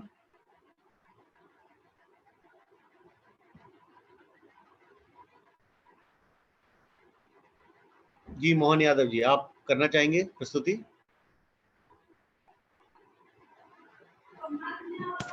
मेरी आवाज आ रही है सर? हाँ जी जी मोहन जी सर, मैं अपना वचनबद्धता के ऊपर बोलना चाहूंगा। जी टॉपिक 9 वचनबद्धता। जी आप बोल सकते हैं, शुरू कर सकते हैं। जी सर, वचनबद्धता जो है जीवन में बड़ी आवश्यक चीज है। जैसे कि हम बहुत से महान पुरुषों के बारे में पढ़ते हैं, सुनते हैं, वो अपने जीवन में वचनबद्ध रहे तभी जाकर वो इतने महान बन पाए या कहलाए ना सर। जैसे कि हम बात करें श्री राम की, तो श्री राम ने अपने पिताजी का वचन जो उन्होंने उनकी माँ को दिया था उसको उन्हें निभाया, तब जाकर श्री राम कहलाए ना। उनको लोगों द्वारा पूजा गया। तो वचनबद्धता किसी भी के जीवन में या किसी भी क्षेत्र में अत्यंत आवश्यक चीज है। और किस प्रकार ये हमें लाभ होता है वचनबद्धता से? वचनबद्धता से एक हमारी इमेज डेवलप होती है सर। अगर हम अपने वचन के प्रति किसी को कोई वचन देते हैं और उसको कंप्लीट करते हैं तो कहीं ना कहीं एक हमारी अलग इमेज डेवलप होती है। जो as a teacher, as a समाज सेवक बोला जाए, एज अ स्टूडेंट, कुछ भी बोला जाए, तो एक अलग आपकी इमेज डेवलप होती है। जैसे कोई स्टूडेंट है और उसको कोई होमवर्क दिया जाता है और वो किन्हीं कारणों से नहीं कर पाता, वो बोलता है कि सर मैं कल ये करके ले आऊँगा, और बच्चा, हमें पता है कि हाँ ये बच्चा अपने वचन का पक्का है, वो कल करके लाता है, तो हम उसको कल के लिए भी उसको मतलब माफ कर देते हैं, हाँ चलो ठीक है बच्चा कल करके ये काम ले आएगा। तो यही कुछ और लाभ हैं। बाकी सर मेरे पास थोड़े समय की कमी है कि मैं तैयार होके मुझे अपने एक दोस्त की रिंग सेरेमनी में जाना है, तो उस वजह से मैं रुका हुआ था कि मेरा नंबर आ जाए, मैं बोल दूं और उसके बाद फिर मैं चला जाऊं। जी माफी चाहता हूं सर ज्यादा। जी नहीं कोई नहीं, आपने बहुत अच्छी बात बताई। और सबसे बढ़िया बात है कि जो आपने बताया, अगर हम वचनबद्ध हैं और कभी इधर उधर हो जाती हैं बातें तो दूसरा व्यक्ति समझ जाता है कि कोई मजबूरी रही होगी, लेकिन वो सही है, बिल्कुल अपनी बातों का पक्का है। और वचनबद्धता हम परिवार के साथ, मित्रों के साथ, अपने कार्यस्थल पर, समाज के साथ कहीं भी दिखा सकते हैं। उसका फायदा होता है कि जब हम वचनबद्ध होते हैं तो हमारे कार्य भी आसानी से समय पर पूरे होते हैं। जी मोहन जी धन्यवाद आपका, आप आगे का कार्य कर सकते हैं। जी आगे बढ़ते हैं।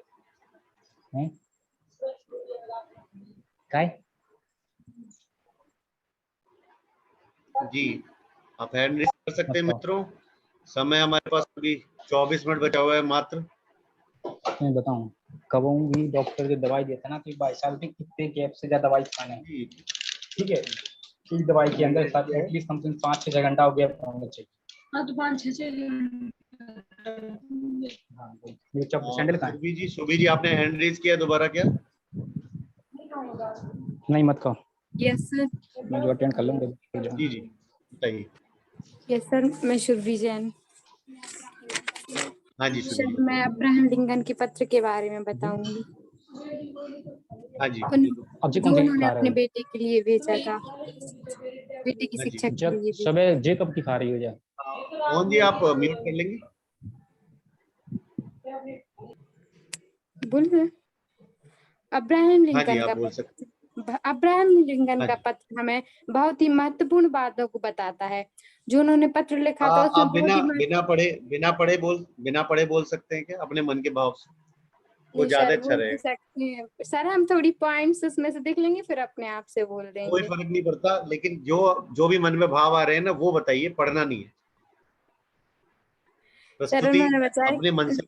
जी सर उन्होंने बताया कि हमें बच्चों को विश्वास, प्रेम और साहस से जीना सिखाना चाहिए, जिससे कि उन्हें, जैसे कि हमारा बच्चा एक बार मतलब किसी भी परीक्षा में फेल हो जाता है तो हमें उसे विश्वास दिलाना चाहिए कि बेटा आप इस बार फेल हुए हो ना, तो आप आगे पास हो सकते हो। और साहस, और वैसा बच्चा किसी भी कठिन कार्य को करता है, उस पे नहीं बने तो हमें उसे साहस, मतलब एक प्रकार का साहस भी करवाना चाहिए कि बेटा आप करो कर सकते हो।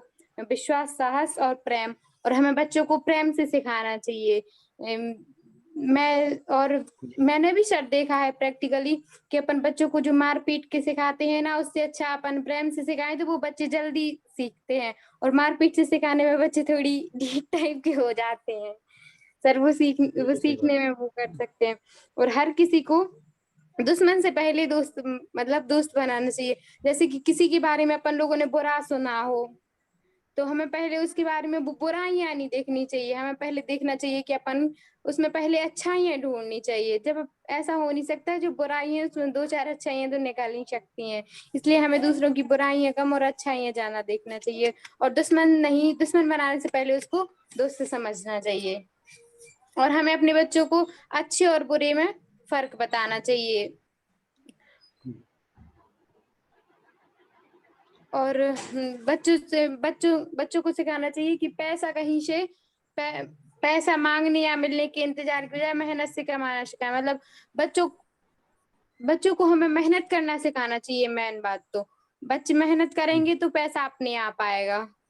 वो कौन सी मूवी का डायलॉग है, एक पैसा झक मार के पीछे आएगा, ऐसी कोई मूवी है सर, हमें ध्यान नहीं आ रही है। काबिल बनिए, हाँ, 3 इडियट्स मूवी का है जी सर, 3 इडियट्स मूवी का है ये। काबिल बनिए। सही होकर झुकना गलत होकर उठने से बेहतर है। जैसे सर जो पैसे, जैसे हम कोई मतलब सरकारी सर्वेंट है, गवर्नमेंट नौकर है, तो सर जैसे कि हम घूस लेने से हम बहुत आगे बढ़ सकते हैं सर। तो बस हमें घूस नहीं लेना है, हमें घूस लेने से आगे से बढ़ना अच्छा है कि हम थोड़ी कम रहे बट घूस नहीं लें। और हार को दिल पर और जीत को दिमाग पर ना लें। जब अगर हम हार गए ना तो उसे अपने दिल में नहीं रखना चाहिए कि हम हार गए। हमें ये सोचना चाहिए कि हम जीत सकते हैं। और सर हार गए और हमें और जीत जाते ना तो सर उसे अपने दिमाग पे हावी नहीं होना चाहिए कि हम जीत गए, क्योंकि सर उसके बारे में फिर अपन जब सोचने लगेंगे कि अरे हम तो जीत गए, तो फिर हम मेहनत अपनी कम कर देते हैं और हमें एक प्रकार का अहंकार हो जाता है सर। अगर दिमाग पे चढ़ गई सफलता तो फिर सफलता रुक जाती है, आगे नहीं बढ़ सकते। और ऐसे ही हारने पर डिप्रेशन में नहीं आना और प्रयास करने हैं, अपनी कमियों को सुधारना है ना। पीछे देखो और प्रयास करो, है ना, कमियों को सुधारो और आगे बढ़ो, ये एक मंत्र होना चाहिए जीवन में। बहुत बहुत धन्यवाद सुबी जी। और कुछ कहना चाहेंगे? नहीं सर, थैंक यू सर। बहुत बहुत बढ़िया।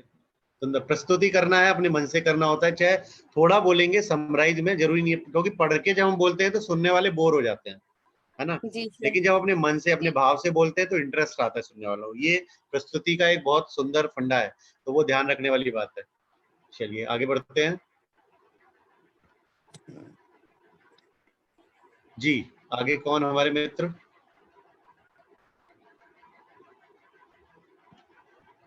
अभी हमारे साथ सुषमा जी रह गए हैं।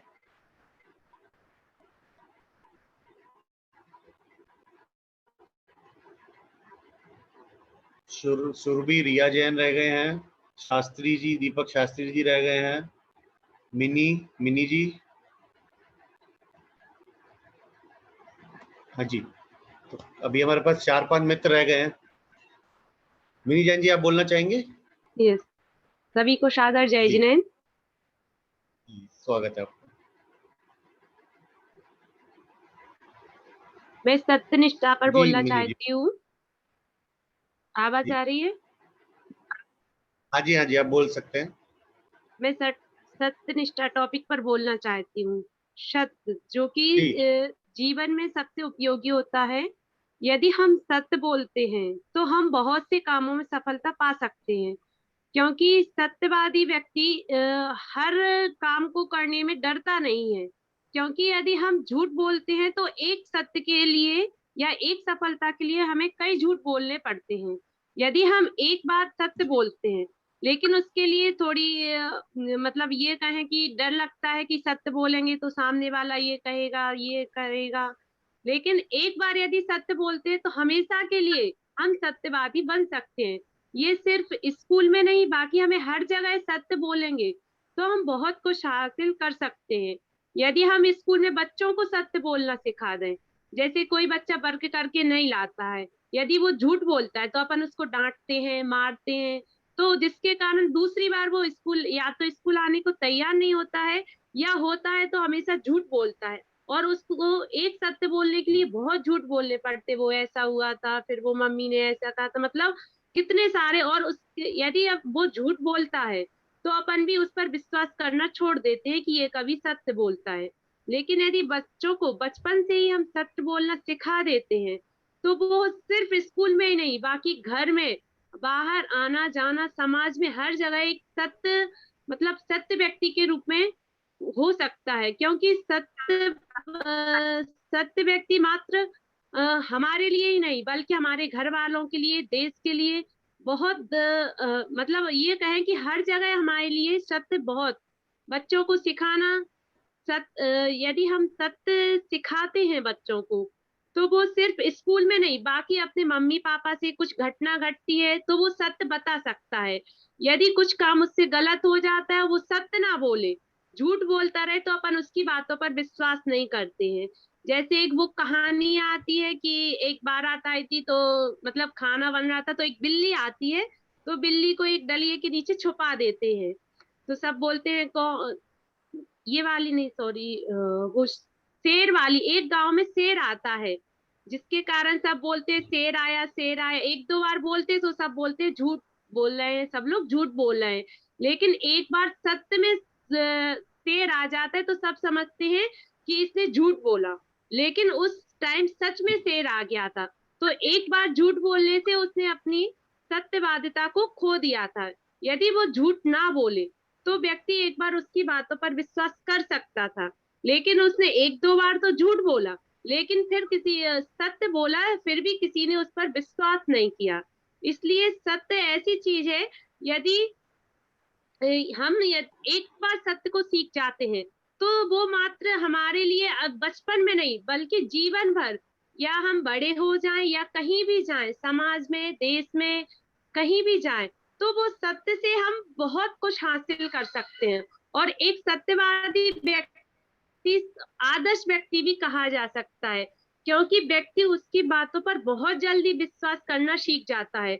यदि कोई व्यक्ति अपने साथ जा रहा है और उसको यदि अपन कहें ये सही जगह है, आप रुक सकते हो, तो वो अपने पर विश्वास कर लेता है। लेकिन यदि एक झूठ व्यक्ति उसके साथ जा रहा हो, हमेशा झूठ बोलता हो, यदि वो व्यक्ति उसके साथ जाए और झूठ भी बोले तो उस व्यक्ति पर कोई भी विश्वास नहीं करता है। इसलिए सत्यवादिता सबसे पहले हमें कुछ भी उपयोगी है तो सत्यवाद। यदि हम सत्य बोलते हैं तो फिर हमारे पास अंदर अपने आप साहस, ईमानदारी, ये सब गुण अपने आप आ जाते हैं। और हम सत्य होते हुए भी हमें एक बहुत अच्छी फीलिंग आती है कि हम कुछ भी कहें, लेकिन हमें सत्य, ये जैसे हम कोई ये दुकान होती, शॉप होती बहुत सारी, तो उसमें सब व्यक्ति जैसे अधिकांश गोल्ड में सबको पता है कि ये जाते हैं तो इनकी दुकान पे फिक्स रेट है कि इतनी ही है, लेकिन यदि अपन किसी को कम किसी को ज्यादा देते हैं तो उससे हमारी सत्यवादिता खो जाती है। बस इतना ही कहना चाहती हूँ। इसलिए हमें अपने जीवन में सबसे पहले सत्यवादिता का गुण अपनाएं, उसके बाद ईमानदारी, साहस, ये सब गुण हमारे पास अपने आप ही आ जाते हैं। जय जिनेन्द्र जी, बहुत बहुत बढ़िया, बहुत सुंदर विनी जी। और सत्य सभी गुणों का आधार है। अगर हम सत्य को अपना लें तो बाकी सारे गुण उसके साथ अपने आप चलने लगते, क्योंकि हमारे अंदर जब सत्य आता है तो साहस अपने आप आ जाता है, डर अपने आप निकल जाता है ना, लालच अपने आप खत्म हो जाता है। और सबसे सुंदर बात क्या है, हम क्या सुनना पसंद करते हैं, हम सत्य ही सुनना पसंद करते हैं।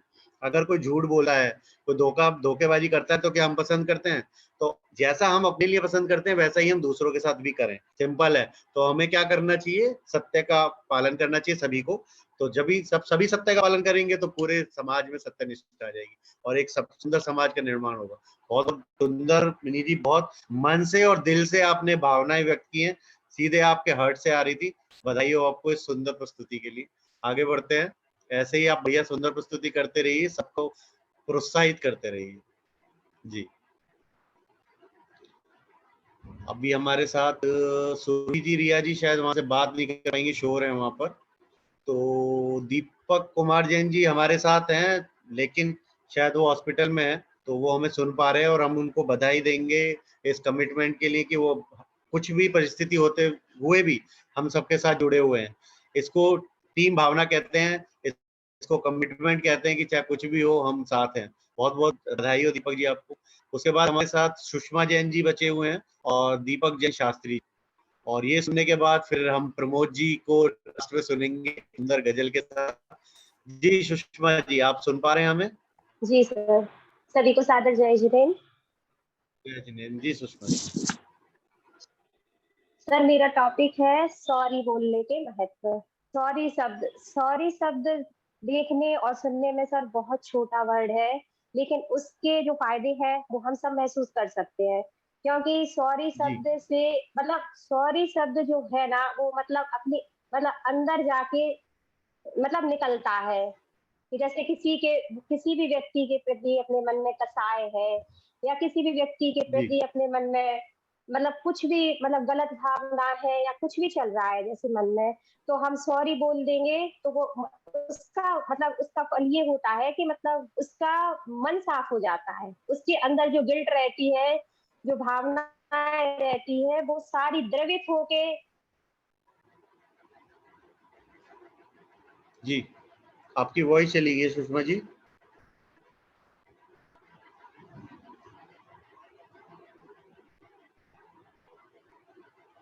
मतलब कई लोग सॉरी बोलने में बहुत हिचकिचाते भी हैं, हम क्यों बोले सॉरी, हम क्यों पहल कर रहे हैं, लेकिन शायद हमारी तरफ से पहल हो जाए तो बहुत बड़ी बड़ी जो घटनाएं होती, दुर्घटनाएं होती, लड़ाइयां होती हैं, वो काफी हद तक रुक जाती हैं। और कई बार ऐसा होता है कि अहम की भावना हमारे मन में जागृत हो जाती तो वो कसाय रूप में बन जाती है।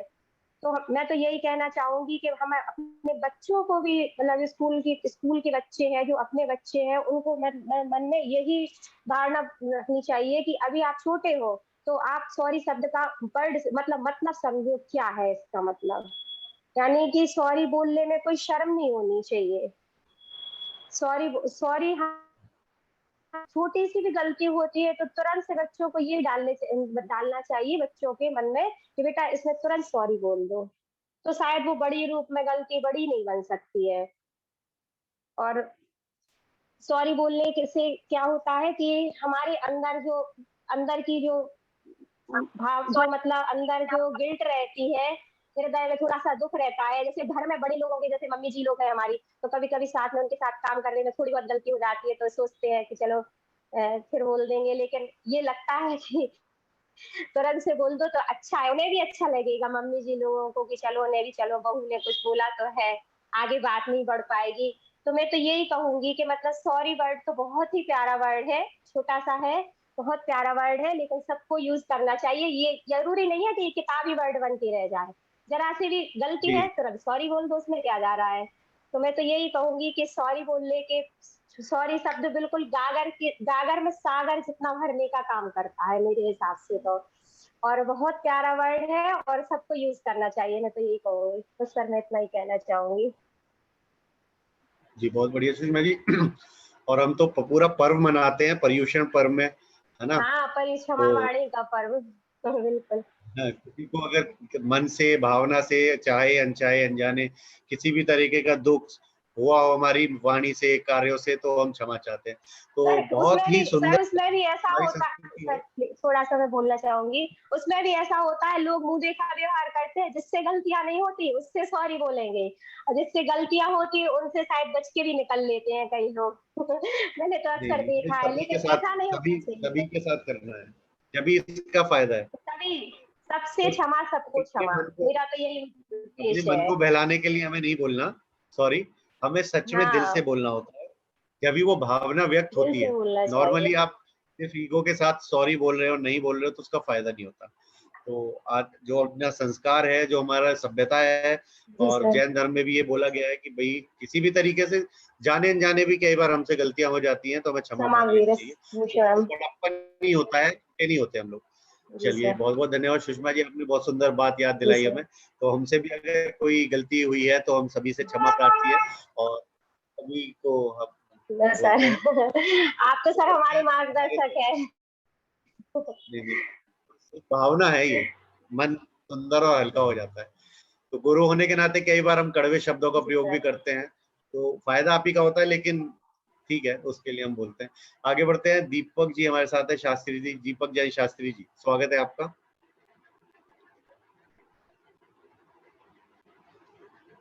दीपक जी सुन पा रहे हैं आप हमें?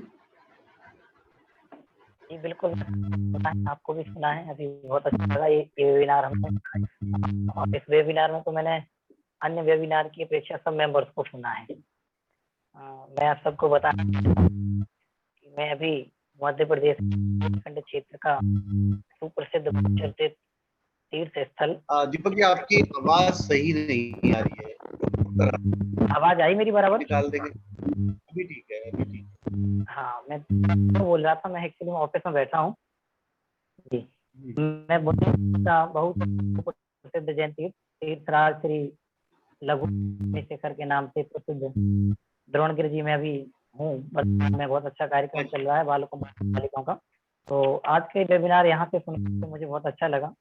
मनुष्य के पास सब कुछ है, सारी व्यवस्थाएं हैं, सुविधाएं हैं। जैसे आप भी कहीं सभी लोग एसी में बैठा हो, कूलर में बैठा होगा, मैं भी एसी में बैठा हूँ, तमाम सारी सुविधाएं हैं, लेकिन मन में शांति नहीं है, तो ये सब फीकी है। और मेरा ऐसा मानना है कि विषय थे, अपने अपने विषय चुन करके बोले, किसी ने प्रेम, सौरी, आत्मीयता, सत्यनिष्ठा, देश सेवा, तमाम सारे विषयों। तो ये सारे मनुष्य की शांति को विकसित करने वाले हैं। कहीं ना कहीं इसका संबंध शांति से भी है। और आदर्श शिक्षक में चलती रवि सर में सुन पा रहे हैं, तो आदर्श शिक्षक के लिए सब मेरी दृष्टि जी आपकी आवाज कट रही है, थोड़ा कृपया सही से बोलिए। अपना तो बात कर ले।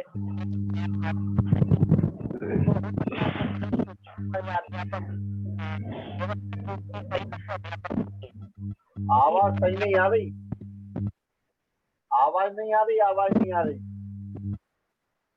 आवाज एक। हाँ बोलो बोलो बोलो। अब मेरी आवाज पहुंची आप तक? हाँ आ गई आ गई। हाँ, क्योंकि ब्लूटूथ से कनेक्ट है, इस वजह से ऐसी समस्या होती है। अब मैं ऐसे ही डायरेक्ट बोल रहा हूँ।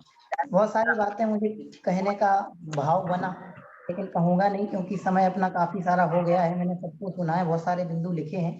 पहला बिंदु मैं प्रेम के संबंध में कहना चाहता हूँ। प्रेम सिर्फ बातों में नहीं रहे, प्रेम हमारी पहचान बने। दीपक जी से निवेदन करूंगा, प्रेम हमारी बातों में नहीं, प्रेम हमारी पहचान बने।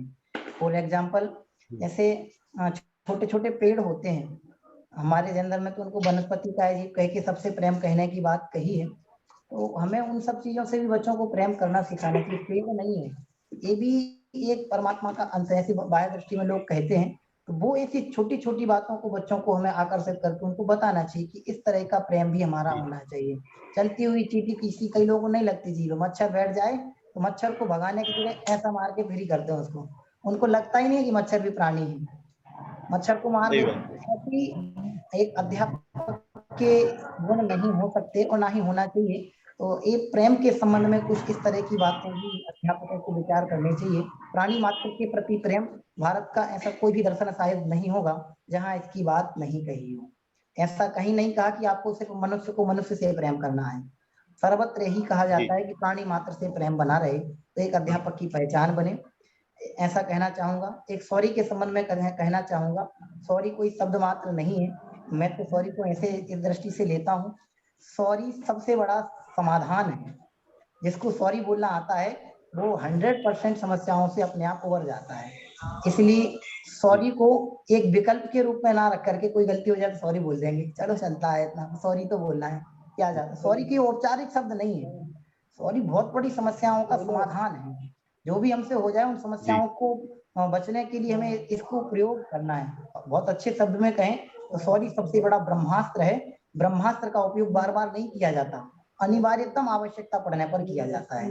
इसलिए इसको एक शब्द मात्र ना मान करके इसे बहुत अच्छे अर्थों में लें तो इसका बहुत अच्छा उपयोग होगा। कभी कभी गलतियों से हो जाती हैं, तो इसके लिए सॉरी भी सर्वोत्तम है, हमें इसका भी प्रभाव अपने जीवन में बनाए रखना चाहिए। दया की बात आप सबके बीच में आई थी, दया का पाठ, प्रेम का पाठ पढ़ने चाहिए, पढ़ाने चाहिए, लेकिन प्रयोग अपने जीवन से प्रारंभ करना चाहिए। पढ़ेंगे पढ़ाएंगे, पढ़ने पढ़ाने में परायापन फील होता है और प्रयोग में अपना आभासित होता है। इसलिए हमें प्रयोगात्मक पद्धति पर बल देकर के बच्चों से, बालक बालिकाओं से अध्यापन के दौरान, शिक्षण पद्धति के दौरान इन सब चीजों का प्रयोगात्मक पक्ष अपने साथ रखना चाहिए। अध्यापकों के साथ अनेकों बार ऐसा होता है, पढ़ाते पढ़ाते बच्चे को समझ में नहीं आता, चिड़चिड़ा जाते हैं, तेरे को समझ में नहीं आता, तू नहीं पढ़ सकता।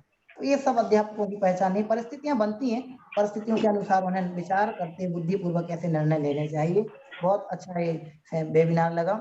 एक और बात बीच में आई थी कि गुणों को विद्यमान करना है, दीपक जी ने शायद उस पर कुछ कहा था, मैं वो शब्द भूल गया हूँ, लेकिन मैं इस संबंध में कहना चाहूंगा कि मनुष्य को या किसी अध्यापक को गुण बनाना नहीं है या कहीं से लाके अपने आप में विद्यमान नहीं करना है।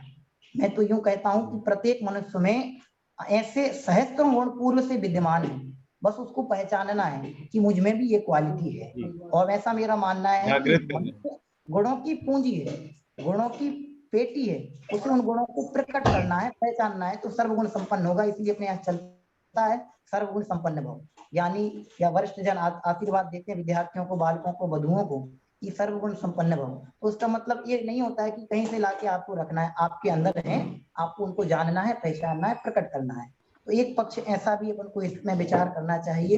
एक आया था दोष से गुण कैसे होते हैं, तो संस्कृत की बहुचर्चित सूक्ति है, संसर्गजा दोष गुणा भवन्ति, सत्संगति से दोष भी गुण के रूप में परिवर्तित हो जाते हैं। कोशिश करें संगति अच्छी हो तो गुण भी आपके अच्छे होंगे, फिर गुणों का व्यवहार भी आपका अच्छा होगा।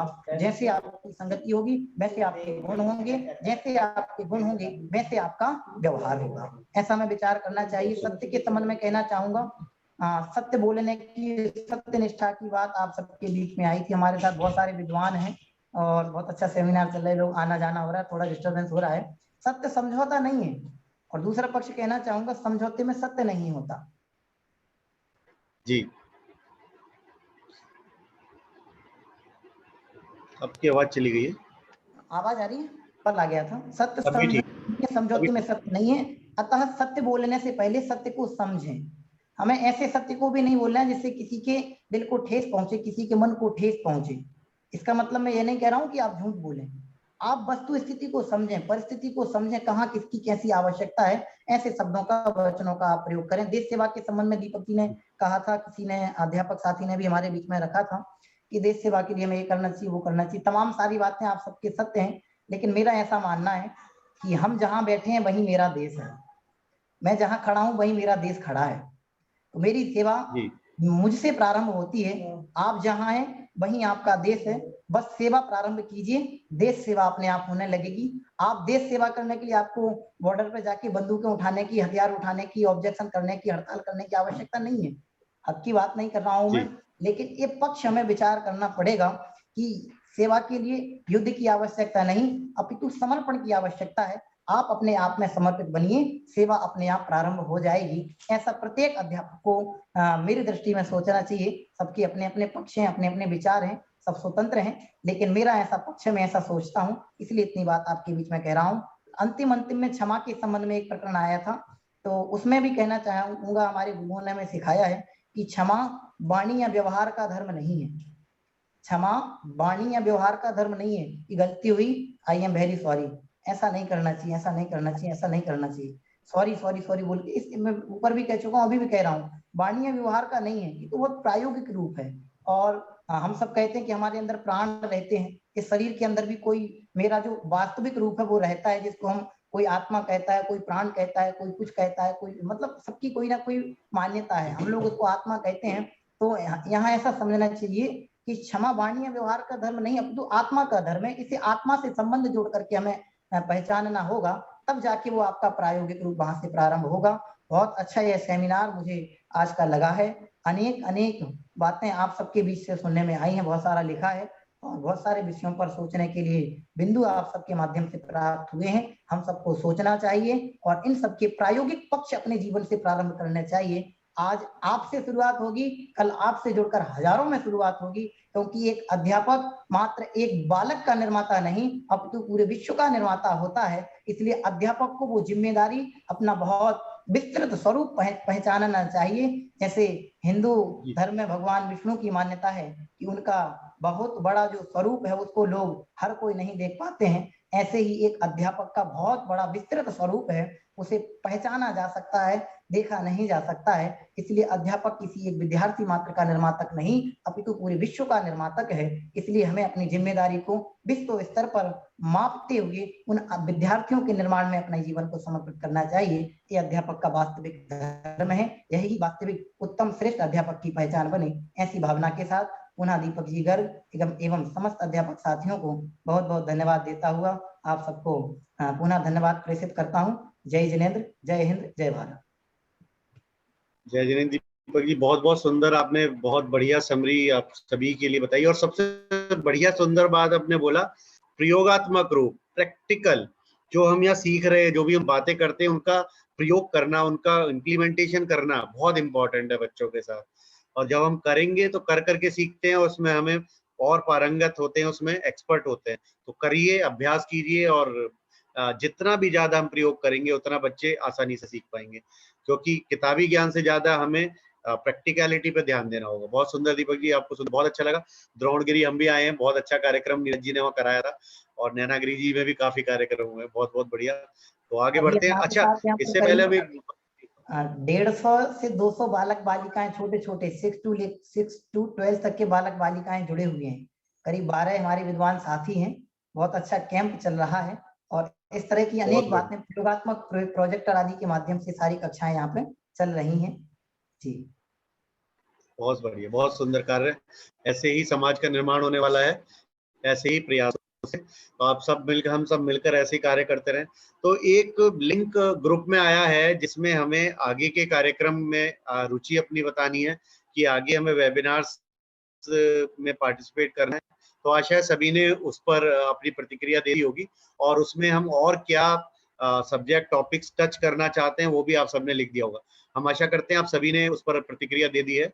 आप थम्स अप करके बता सकते हैं या चैट बॉक्स में बता सकते हैं कि जो भी अनीता जी ने सेंट्रल टीम से डाला है ग्रुप में हमारे एक लिंक, जिसके अंदर गूगल लिंक है, गूगल फॉर्म, जिसके माध्यम से बताना है कि हम आगे के वेबिनार्स में भागीदारी करना चाह रहे हैं और कौन से कार्यक्रम, क्या टॉपिक्स या सब्जेक्ट उसमें हम टच करना चाह रहे हैं। तो आप अवश्य उस पर प्रतिक्रिया दीजिए, जिससे कि सेंट्रल टीम उस पर काम करके आप लोगों के लिए डिजाइन कर सके प्रोग्राम। तो आगे बढ़ते हैं, और प्रमोद जी हमारे साथ हैं। प्रमोद जी, आपका स्वागत है। जी प्रमोद जी। धन्यवाद। तो नहीं है सभी लोग? नहीं, सभी जागृत है। सभी जाग रहे हैं। प्रारंभ करता हूँ। गजल है। आज अच्छा किया, दीपक जी ने भी किया, अमृत जी ने भी किया। मैं प्रेम के वो संबंध में एक गजल प्रस्तुत कर रहा हूँ। आप सब लोगों का ध्यान चाहूंगा। पत्ता पत्ता बूटा बूटा लिखा है पैगाम सखी, पत्ता पत्ता बूटा बूटा लिखा है पैगाम सखी, मन के दरकीने मुखलेट पर लिख दो मेरा नाम सखी। इसका अंतरा प्रारंभ कर रहा हूँ मैं कि इसने देखा उसने देखा अब सारा जग जान गया, इस सब के आगे जग जाहिर है प्रेम मेरा सरेआम सखी, कि पत्ता पत्ता बूटा बूटा लिखा है पैगाम सखी। आगे बढ़ते हैं कि तेरे मन की तू जाने हम अपने मन की जान गए, तेरे मन की तू जाने हम अपने मन की जान गए, कि अपने मन में मिश्री घुलती पकते मीठे आम सखे, कि पत्ता पत्ता बूटा बूटा लिखा है पैगाम सखे। आगे देखिए कि हम राही है प्रेम के पथ के साथ वफा के चलते हैं, कि हम राही है प्रेम के पथ के साथ वफा के चलते हैं, कि मत मरना मेरे माथे पर नफरत के इल्जाम सके, कि पत्ता पत्ता बूटा बूटा लिखा है पैगाम सके। इसका अगला अंतरा है, ढाई आखर की बाखर में बीज प्रेम का बोले, ढाई आखर प्रेम का पढ़े सो पंडित होए, ढाई आखर की बाखर में बीज प्रेम का बोले ना, क्या हो जाएगा कि खूब फलेंगे काजू किशमिश पिस्ते और बादाम सके, पत्ता पत्ता बूटा बूटा लिखा है पैगाम सके।